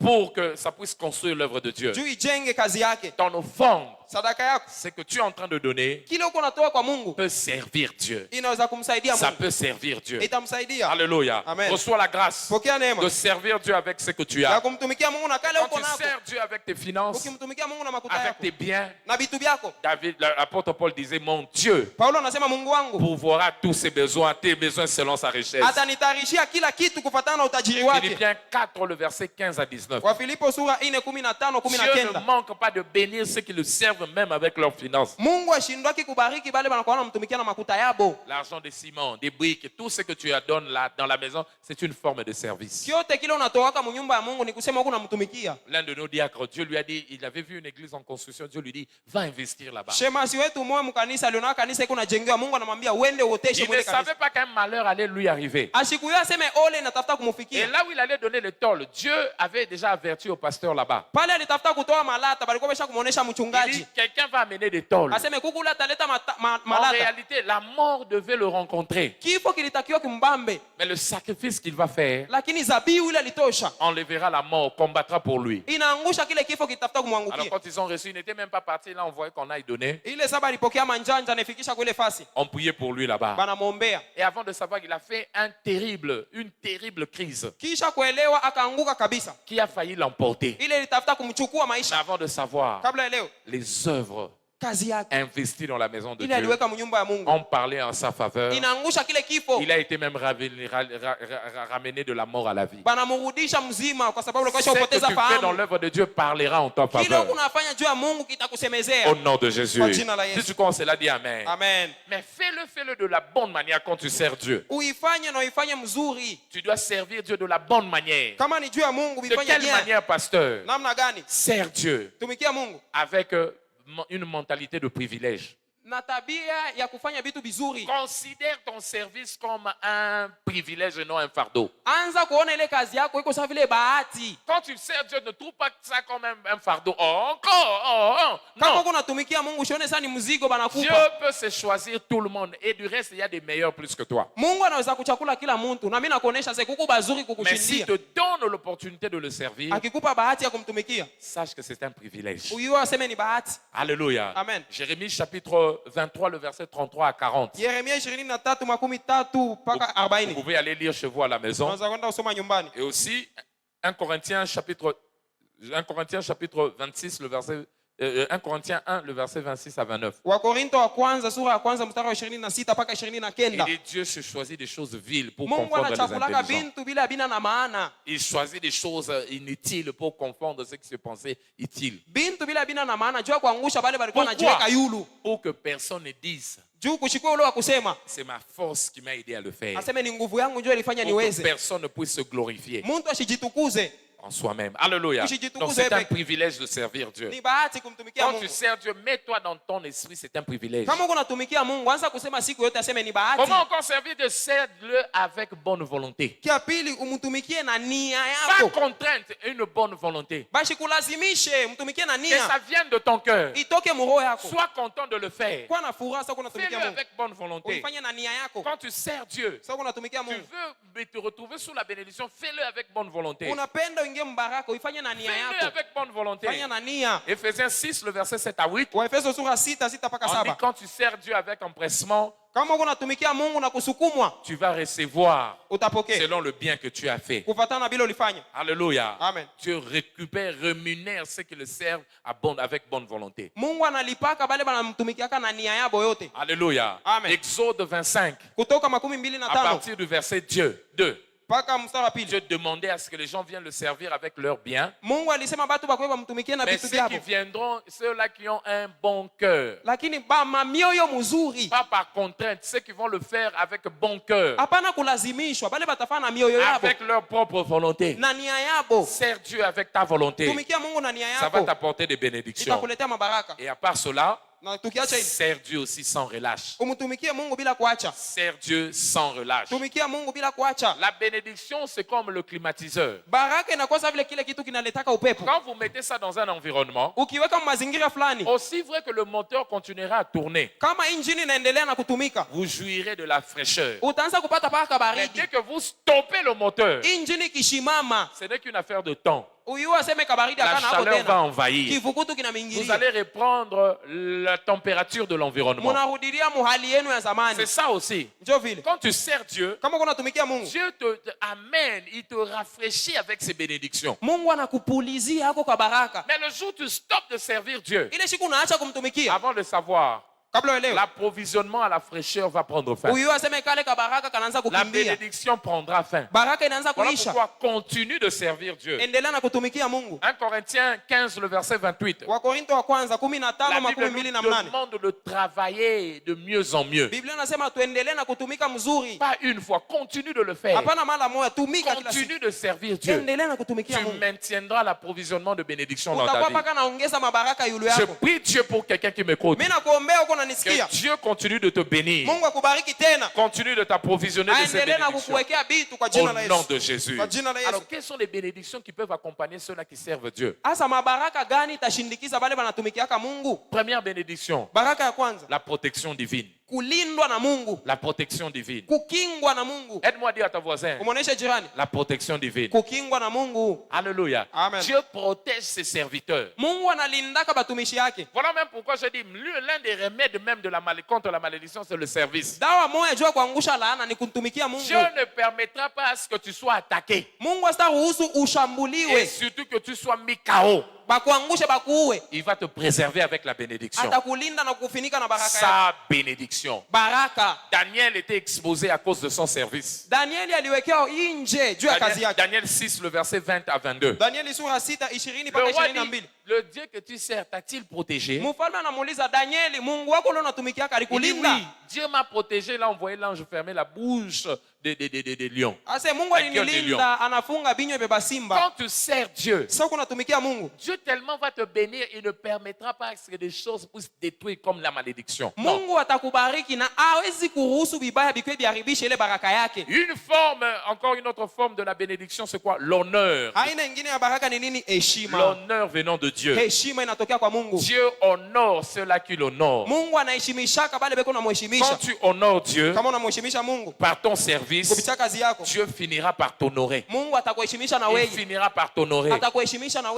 wewe. qui servent Dieu honorent Dieu. Bale banatumikiaka Mungu beko unamheshimisha. Proverbe chapitre 14, le verset 28. Mezali 14 makumi mbili na Dieu mnane. le dit, le roi est honoré lorsqu'il a une multitude de personnes qui gèrent. Mfalme anaheshimishwaka ile saa umati huku tele. Et quand toi tu sers Dieu en lui apportant des âmes pour qu'il devienne le roi de plusieurs personnes, Na ile saa uko namtumikia Mungu mkumuletea manafsi jua kwa lui mfalme wa aussi va mingi. t'honorer. Yeye naye atakuheshimisha. 1 Samuel 2, le verset 30. Samueli wa kwanza sura ya Il pili makumi honore tatu. ceux-là qui l'honorent. Anaheshimishaka bale Et quand banamheshimishaka. il t'honore, Na kama Mungu il ne peut anakuheshimisha, pas permettre à la malédiction de te déshonorer. hawezi kuruhusu laana ikuletea aibu. L'honneur de Dieu engloutit la honte de la vie. Heshima ya Mungu inakuwa naisha aya ya maisha. L'honneur venant de Dieu engloutit la honte venant de la honte de la vie. Heshima ile inatokea kwa Mungu inaishaka aya inatokea kama Que dunia. Dieu honore quelqu'un qui m'écoute au nom de Jésus. Mungu akuheshimisha huko unanisikia. On jouit encore de quoi? Utafurahikia tena On nini? jouit de la grâce. Neema. La grâce qui vient de Dieu. Neema ya kutokea kwa La Mungu. grâce qui vient de Dieu. Neema ya kutokea La kwake. grâce là qui te protège, Neema iko na qui te kulinda. maintient pour que tu continues avec Dieu. Iko na kushikamisha juu baki na Mungu La wako. grâce, c'est quoi? C'est un avantage que Dieu donne à ses enfants. Neema inakosa vile faida Mungu anapatiaka batoto La yake. grâce, c'est l'avantage que Dieu t'accorde dans la vie. Ni faida ile Mungu iko nakupa mu maisha. Il va te gracier, il va t'avantager dans la vie. Atakuwekea neema na fadhili yake mu maisha. Parce que tu le sais. Juu kuna mtumikia. Alléluia. Amen. Il va te maintenir. Atakuchungisha. Il te maintient. Il ne te Anakushikamisha. retranche pas. Ashita kupunguza. Quand tu le sers, tu es utile en ses mains et lui-même te maintient. Kama kuna mtumikia kuna bei mu mikono yake na atakukinga. Jean 15, le verset 2. Yohana 15 mstari wa pili. Il te garde Anakulinda. parce que tu produis du fruit. Juu kunatoa matunda. Et quoi? Il te garantit encore Anakuhakikishia comme tena nini? bénédiction la vie éternelle. Maisha ya milele. La vie éternelle. Uzima wa milele. Quand tu sers Dieu, Kama unatumikia Mungu, tu t'adonnes à lui. unajitoa wote kwake. il te maintient, il te garantit la vie éternelle. anakuhakikishia buzima bwa Il milele, te garantit la vie éternelle. anakuhakikishia maisha mzuri ya Luc milele. 10, le verset 17 à 20. Luka 10:17 mpaka 20. Luc 10, 17 à 20. Luka 10 Il dit aux disciples, anaonesha les batumishi yake, disciples disent, quand on est allé te servir, même les démons ne nous ont pas touchés. asema ile sasa tulienda kutumikia hata mpepo chafu ikutugusa. Il leur dit, c'est parce que je vous ai donné le pouvoir de marcher sur le serpent et le scorpion, Juu nilimpatia nguvu ya kutembea yule ya ngee na njuu ya nyoka, sans que rien ne puisse vous toucher. juu kuchukue kibaka kumigusa. Mais il dit, Anasema soyez dans la joie, pas parce que les démons vous obéissent, la malédiction vous fuit, mais soyez dans la joie parce que votre nom est écrit dans le livre éternel. mushikwe na furaha juu mpepo inamitii, lakini mkuwe na furaha juu jina yenu inaandikiwa mbinguni. Ta récompense ne sera jamais volée au nom de Jésus. Malipo yako haitaibiwa kwa jina la Si tu Yesu. crois en cela, dis Amen. Amen. Donc, vous voyez, il y a des choses comme ça, des choses que nous faisons Kuku bintu bingine bile tunafanyaka qui nous mettent à l'abri des malédictions. bile binakwaka natuweka chini ya laana, Comme la nouvelle naissance, sa vile kuzaliwa huko, comme le service, sa vile kazi ça te met à l'abri, inakuweka chini, ça te garde. Ça ne inakulinda, permet pas à cette malédiction de te toucher. haitaruhusu laana kukugusa. Mais puisqu'il y a plusieurs sortes de malédictions, Lakini vile kunakuwa malaana ya mingi, je vais quand même m'efforcer à vous donner quelques remèdes à prendre. mimi nitakuonesha madawa kidogo ya Première kubeba. sorte de malédiction qui peut exister, la malédiction venant de Dieu. Laana ya kwanza ile inaweza kufikia ni ya kutokea kwa Mungu. La malédiction venant de Dieu. Laana ya kutokea kwa Mungu. Pasteur, Chungaji, Dieu peut envoyer la malédiction, oui. Mungu naye anatumwaga laana À quel moment? wakati gani?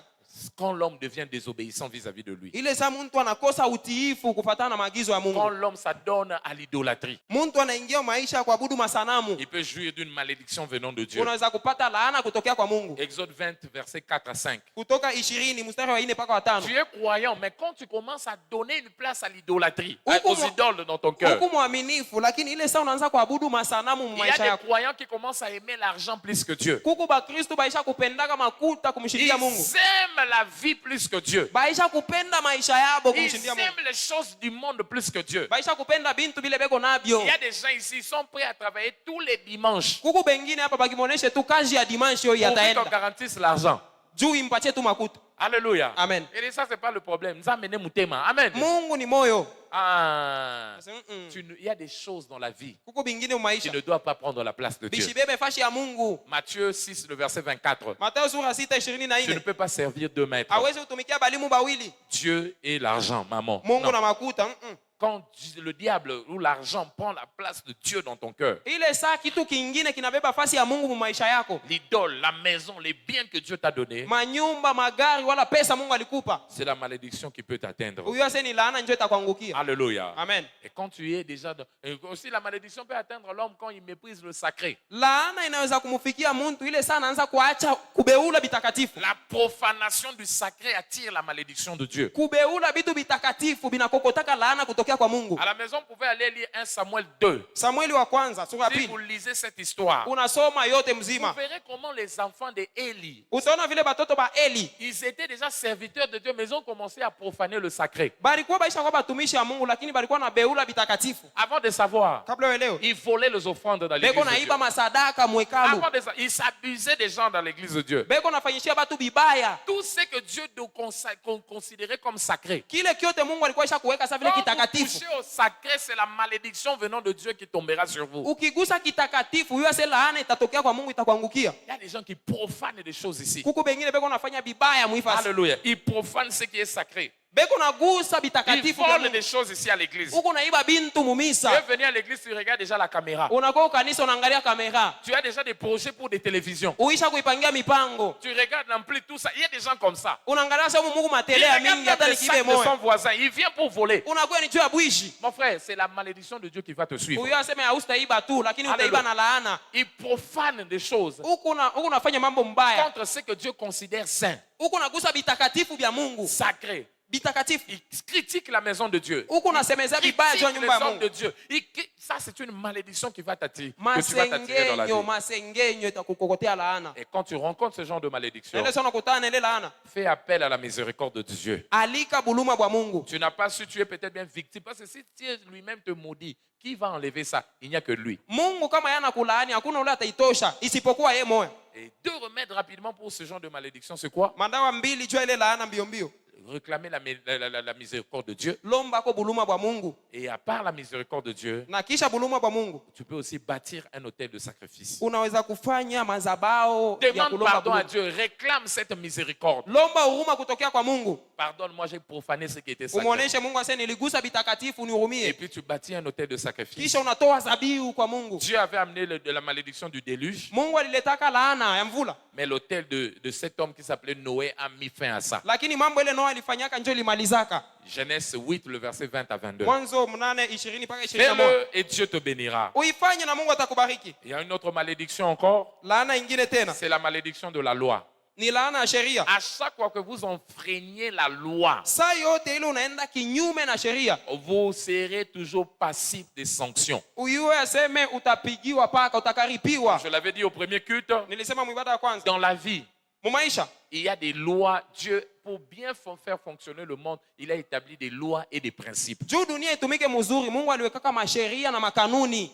La violation de ces lois attire la sanction sans le savoir. Na ukienda kinyume na makanuni ya Mungu utakaripiwa. De la même manière, la police n'arrête pas tout le monde, n'arrête que ceux-là qui enfreignent la loi. Baaskari ya babambake kila muntu, lakini banabambaka paka bale banaenda kinyume na Quand sheria. vous violez les lois établies par Dieu, Ukienda kinyume na masheria ya Mungu, ces lois vont attirer la malédiction. uyo aseme itakukokotea laana. Deutéronome 28, le verset 15 à 66. Kumbukumbu la Torati 28:15. Il dit, quand tu n'observes pas les lois que j'ai données, voilà les malédictions qui vont te Kama suivre. uheshimii bile nilikuonesha, angalia malaana ile itakufata. Et ces malédictions-là, Ile malaana tu peux le briser comme je l'avais dit. unaweza kuivunja namna Quand gani? ça vient de la loi, Kama inatokea kusheria, en revenant en Dieu, rudi à hapo Dieu, kwa Mungu et en te mettant à le servir. na unabakia Parce que mkumtumikia. c'est Christ qui nous rachète de la malédiction de Kristo la ndio loi. anakuwa anatutosha mwile malaana ya sheria. Galates 3, le verset 13 à 14. Galatia sura 3:13 mpaka Christ 14. va te racheter de cette malédiction. Ikutoshe mwile malaana. À part cette malédiction, ici la malédiction du diable. Kuku laana ingine inatokeaka kwa shetani. Une malédiction qui peut provenir du diable. Laana inatokea kwa shetani yeye peke.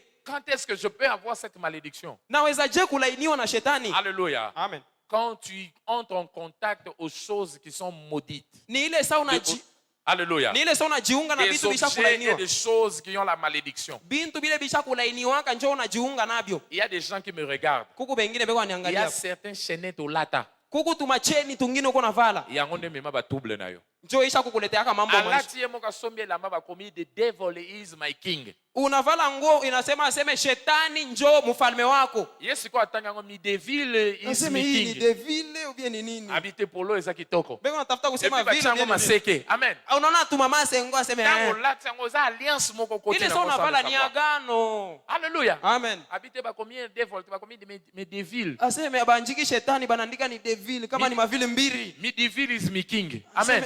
Yana soma mkia kwabo. Tanga eloko. Batu misusu wa biloko ba livre mso tanga yango ndezo compliqué. Bengine mabitabu ile uko nasoma njoo kuna kukokotea Le mambo diable, maisha. quand tu es au contact avec ce qui lui appartient, Ukiungana na bile binakuwa vya shetani. pour lui, il considère ça comme une alliance. Juu yake ataona sa vile ni agano. Alléluia. Amen. Ba lieu mso kota batu mso mababe kenda ba boîte de nuit bisika mso akota yango nde compliqué vie. Mafashi ingine ile uliingiaka mkwenda tu kutafuta lwa mpombe njoo malane na kuingilia maisha. Bike comme subo chana ndaku yango nde memena bino ba envoûtement. Bintu bingine muriwekaka munyumba njoo bina mikokotea mapepo chafu. Oh no bike kona biso ba suku ba chokwe. Yango wana ndezo memena bino trouble. Aseme hivi njoo vya kukabila yetu. Njoo bile biko ameletea laana. Alléluia. Amen. 2 Corinthiens chapitre 6, 14 à 17. Wakorinto wa pili sura 6:14. Ne t'associe pas à ce qui est infidèle. Usijiunge na bile bisiyokuwa Il n'y a pas de viaminifu. relation entre ces Bila bina choses. na mahusiano na Mungu. Alléluia. Amen. Très important de le Ya muhimu savoir. sana ujue. Détache-toi de ces choses. Ujiachanishe na bile vitu. Comme je le disais, toi, quand tu te détaches de ça, Ile saa unajiachanisha na bile vitu. tu t'attaches à Dieu. Unajiunga na Mungu sasa. Avant de savoir, Kabla uelewe. le Seigneur va t'épargner de ça. Mungu atakuepusha na mabaya. Il va t'épargner de ça. Atakuepusha. Une autre malédiction, Laana ingine c'est la malédiction de l'homme. ni laana ya mtu. La malédiction de l'homme. Laana ya mtu. Alléluia. Amen. Il y a des gens qui t'ont maudit. Kuku bale La balikulainia. malédiction, les gens, les paroles qui dégagent. Maneno lwa kusema bantu banakulaani. Tu es là, peut-être bien les gens ont dit des choses contre toi. Huku hapa bantu banasemaka bibaya juu yako wewe mwa uyu wake. Alléluia. Amen. Bah, tu vas lober l'homme à jalousie ou un problème quelconque. Juu tu ya bwivu bantu baisha kusemezaka vitu ya bibaya. Les gens ont déclaré des paroles. Bantu baisha kusemaka maneno. Alléluia. Amen. Va déclarer ma parole. Baisha kusemaka Comme j'ai maneno. raconté au premier culte. Sasa vile nisema muibada ya kwanza. Mon amour, si c'est collation. Allons, Guinaye. Moi, je Muntu mwana passais. anaisha masomo yake banaanza kumuimbia. La maman n'a venu à bien. Ba mama asa mwile fashi manza usema Aussi ici classe. unaisha masomo. Comme to talo soko zo musa na quartier. Tuone sasa kule kaji itatokea. Je dis inutilement comme ça batindeli libabe. Pashipo mambo banamutumia laana. Alléluia. Amen. Tumsubaza ba photo na yo chaque jour batu balaka kama loba mabe. Bengine banabeba kama picha yako kila siku beko na kulaani. Na Facebook bazo sa incantation contre kombo na yo. Ku Facebook bakiingia ukonte yako ni Au nom de Jésus. Kwa jina la Tout Yesu. celui qui prend Ule wote anakuwa la anachukua. peine de lancer contre toi des mauvaises paroles. Anachukua wakati wake jua kukulaani wewe. Des choses vont arriver aujourd'hui. Vitu biwili vitafika leo. Pour ta vie, ces choses seront sans effet. Mu maisha yako vile vitu Mais les havitawezekana. mêmes paroles, Lakini ile nous neno déclarons retour à l'expéditeur. ibarudilie bo peke Au kwa nom jina la de Jésus, Jina la Yesu. mauvaise parole Maneno mubaya. contre tes enfants, Jua watoto yako. contre bandeko na yo, Jua banduku yako. contre. Bale osha kujua. Aujourd'hui, Leo nous rassemblons cela. Nous tunavikusanyisha. renvoyons vers les expéditeurs. Au nom de Jésus, toi tu sortiras libre, Seigneur. Tu sortiras libre, Seigneur.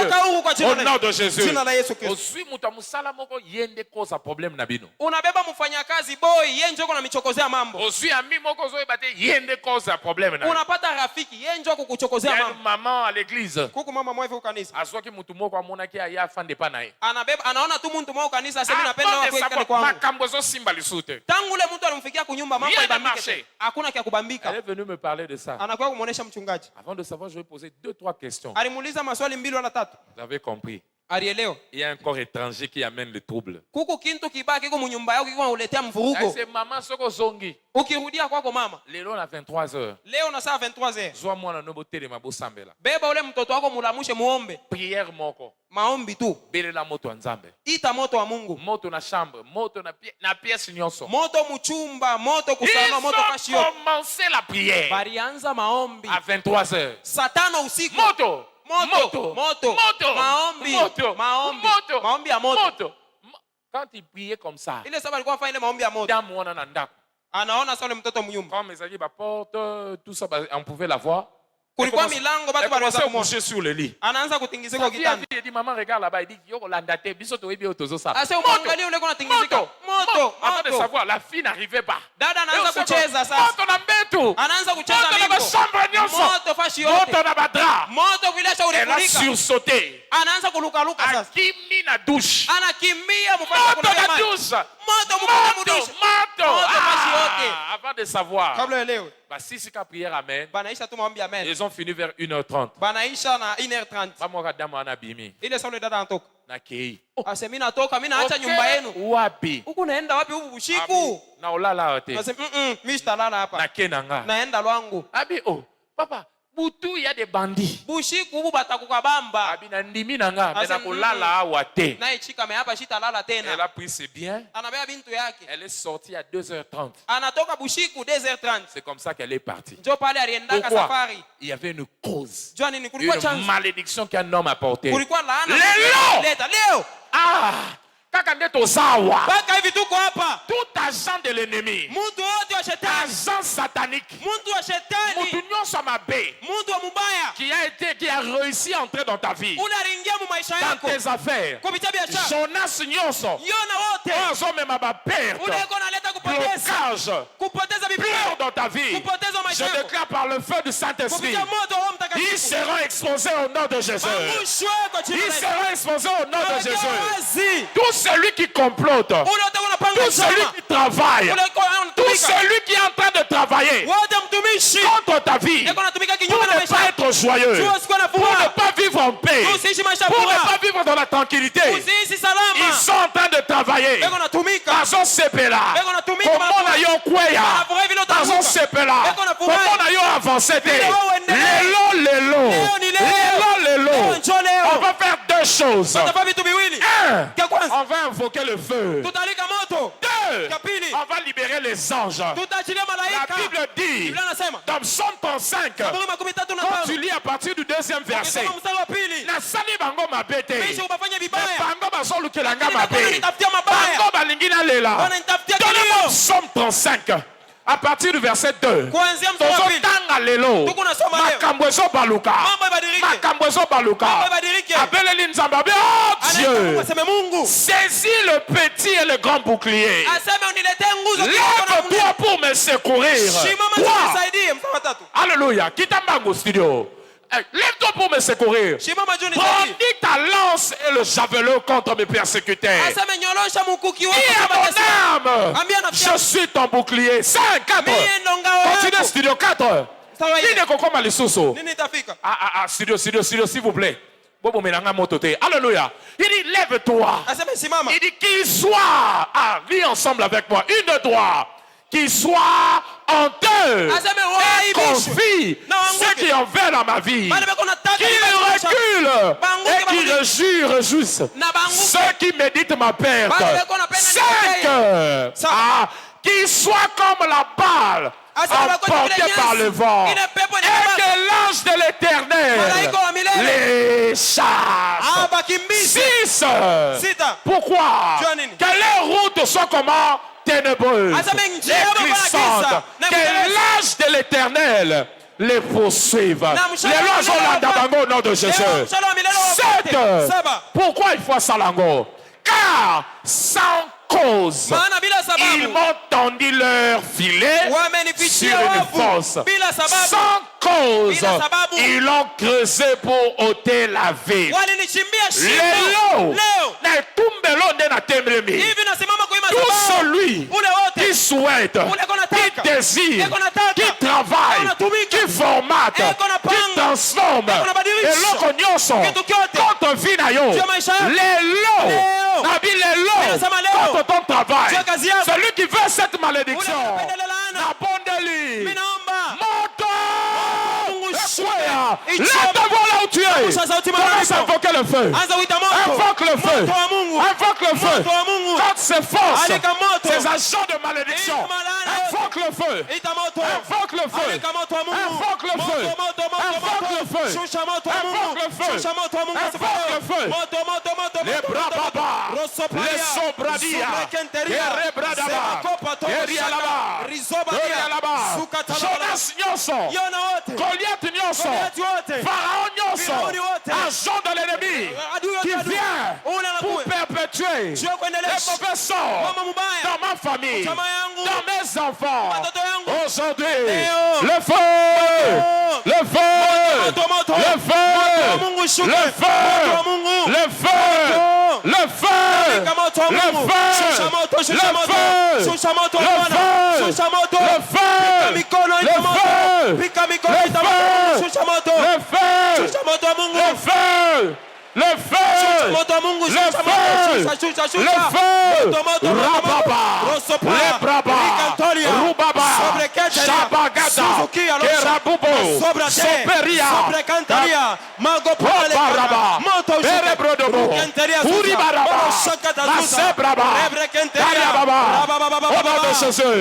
libère les anges, libère les anges, ange d'ensemble, landa bango, landa likopana bango, landa association na bango, landa yango, banza yango, banza yango, banza yango, banza yango, banza yango, banza yango, banza yango, bareboso, baribayaka, eriaraba, kantorobo, subaraba, eriaraba, sibrokoto, shambalaba, masobrene, ibiririando, robrosekete, ibiririabara, andelebele, losobrama, ibiririanda, barabaya, landa yabango, landa yango, bariagada, borobodobo, sobranebada, aujourd'hui, eloko wana, malédiction wana, ezosila,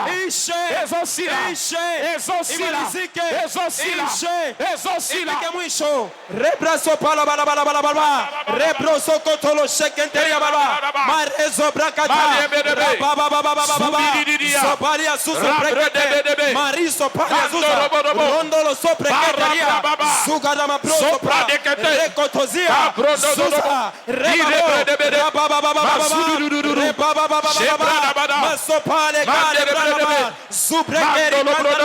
Moto wa Mungu shuke, moto, shusha moto Bwana, shusha moto, uchome kazi yote adui, moto kushuke kwa jina de Jésus. Nous avons ainsi prié. Amen. Et qu'on s'en bongo la combo na Yesu. Il en sera ainsi au nom de Jésus. La bonne victoire na yo. Nicolas va trouble wana. Au nom de Jésus. Si tu commences à dire Amen. Amen. Écoute-moi. Unisikie? Une malédiction peut venir de Dieu. Laana inaweza kutokea kwa Mungu. Surtout une malédiction peut venir de l'homme lui-même. Laana inaweza tena kutokea kwa mtu yeye moya. L'auto-infligeant. Une malédiction auto-infligée. Laana ile wewe moyo ulijichokozea. Yo moko ndo memi yango. Wewe mwanzo uliletea hayo. Oko memango nini? Utaileta je? Escroquerie. Mukukorofea bengine. Osala batu mabe. Bukorofi kufanyisha bantu bengine bubaya. Okosela mutu makambo na musala po ba benga nae. Unapenda kumfanyisha mwenzako kibaya kukaje juu bamfukushe. Lelo ba famille bato ezo souffrir. Leo majamaa bengine kuna teswa. Tu es conscient que tu as menti. Unayua seni bongo bulo urilanda. Okosela ndeko moko bomemaka na ndako yenda yiba mbongo yo yibo kanga munoko ba benga nae. Urilandishi yako ule baileta kunyumba yenu banamfukusha wewe unabakia pale. Haleluya bingaite azolela. Analia sema haina minjo niliiba. Bengani. Banamfukusha lakini wewe ndio mwishi. Wana yango na mso zo compliqué vina. Ile mambo inawezekana nje kuna kuchokozea laana.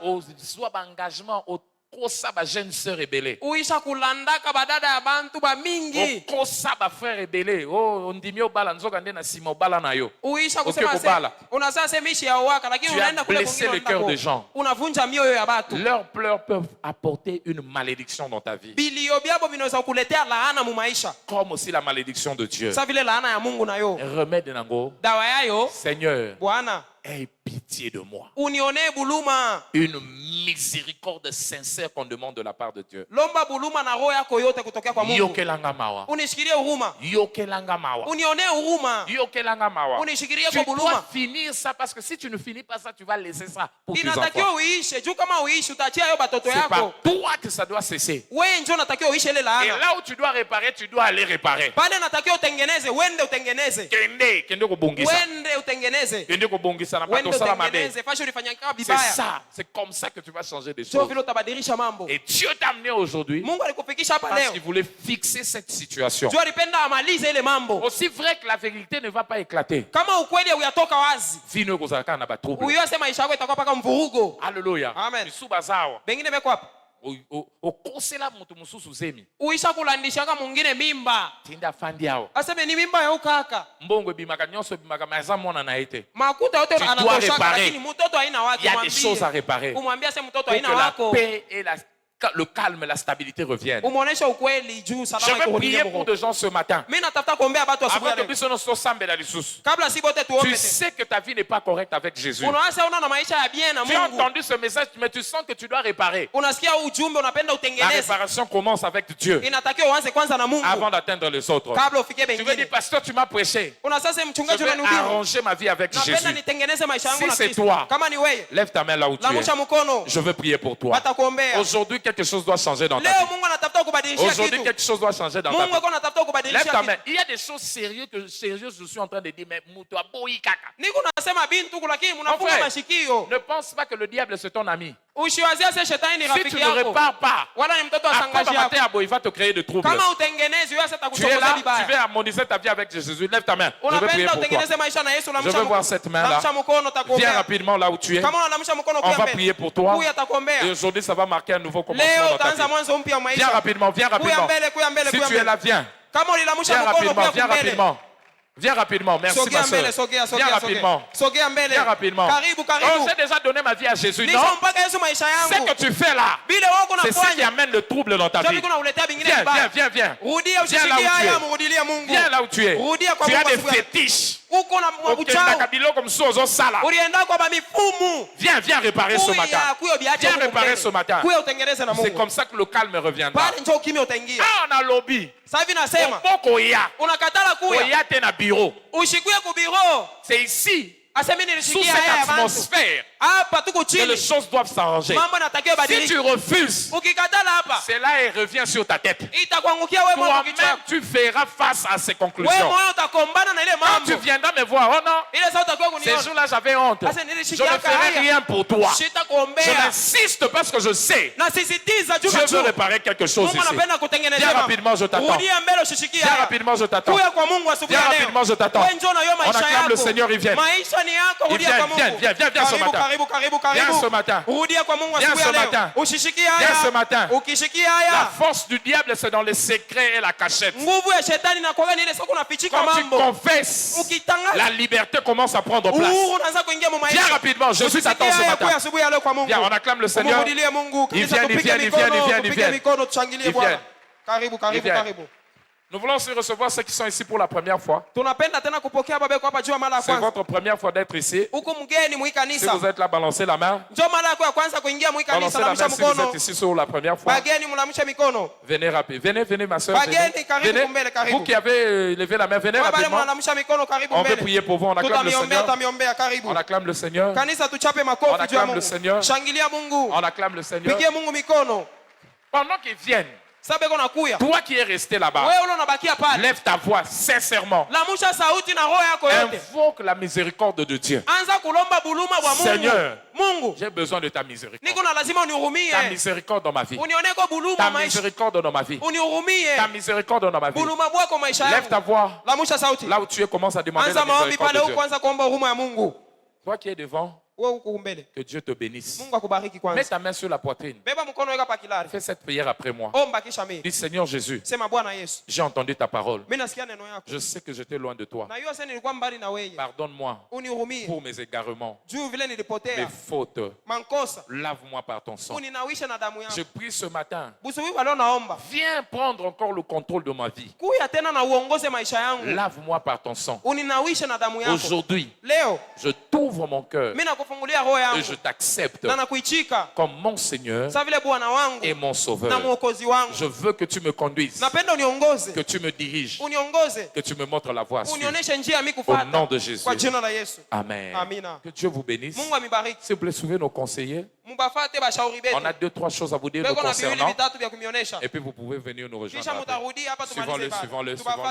Seigneur, j'ai besoin de ta miséricorde. J'ai besoin de ta miséricorde. J'ai besoin de ta miséricorde. J'ai besoin de ta miséricorde. J'ai besoin de ta miséricorde. J'ai besoin de ta miséricorde. Au nom de Jésus, nous avons ainsi prié. Je raconte une histoire pour vous édifier. Je suis dans une église. Et dans cette église-là, au bout d'un moment, comme je n'étais pas ressortissant de la place, alors il y a commencé à avoir une conspiration due au tribalisme. Alors ils ont formaté certains mensonges, ils ont écrit parce qu'ils voulaient que moi je puisse partir. Parmi les choses qu'ils avaient écrites, j'avais volé l'argent. Avant, j'ai giflé les gens en plein culte. Ils ont tous dit ici qu'il y avait des mensonges. Et l'église, il n'y avait pas de membres. Alors quand je suis tombé sur la lettre, mon responsable dans le temps m'avait envoyé cela. Il dit regarde un peu. Moi je dis il serait mieux de pouvoir envoyer les auditeurs pour venir contrôler ce qu'il y a. Ils sont venus et en vérifiant ils avaient trouvé tout était faux. Il y avait des gens à l'église. Ils ont cité même des personnes que j'avais giflées. Les personnes disent même dans les rêves cela ne s'est pas produit. Alors, pendant qu'on était en train de questionner, l'un a levé la voix. Il dit pasteur si tu blagues je vais te tabasser maintenant. On commençait à l'interdire. Laisse. On l'a calmé, il est parti. Vous savez qu'est-ce qui est arrivé? Je suis parti après cela. Mon mandat avait pris fin, j'ai quitté la place. Ce frère voulait se marier.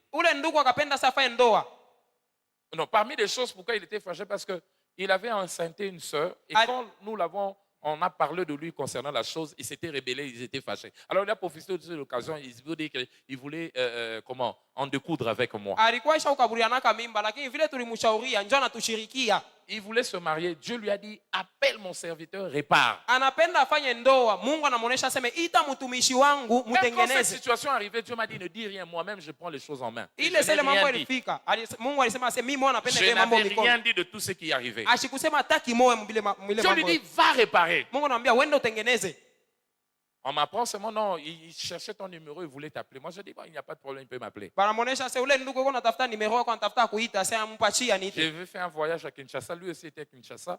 Je lui ai dit, ok, je l'ai appelé moi-même, je lui ai dit, viens, on va se voir. Alikuwa Kinshasa ule ndugu na yana beba ndege anaenda Kinshasa ase mkuye Il tuonane. n'est jamais venu, il avait refusé. Ashikukuyaka anafaa kichwa nguvu. Il s'est marié. Anafaa ndoa. Un jour, assis, Siku moja mkuikala. il voulait se tenir debout. Anapenda sala mke pakichi. Il attend cac au dos. Anashikia kumkongo kunafaa ka. C'est depuis lors il était alité sur le lit. Paka pale njoo mfupa wa mkongo unavunjika na kwani paka Il kulala. n'arrivait plus à marcher. Paka wa kulala ukitanda. Avant de savoir, Kabla elewe. il a commencé à pourrir. Akaanza kuoza. À pourrir. Muntu anaanza kuoza. Il pourrissait. Anaanza kuoza mayoko mjima. Il avait des scars au lit. À l'hôpital, c'était, je crois, le sanatorium. Bivinyo vinaanza kutoka pa kitanda lakini muntu akingaliki mzima. Dieu lui dit, répare. Mungu anamwambia tengeneza. Alléluia. Amen.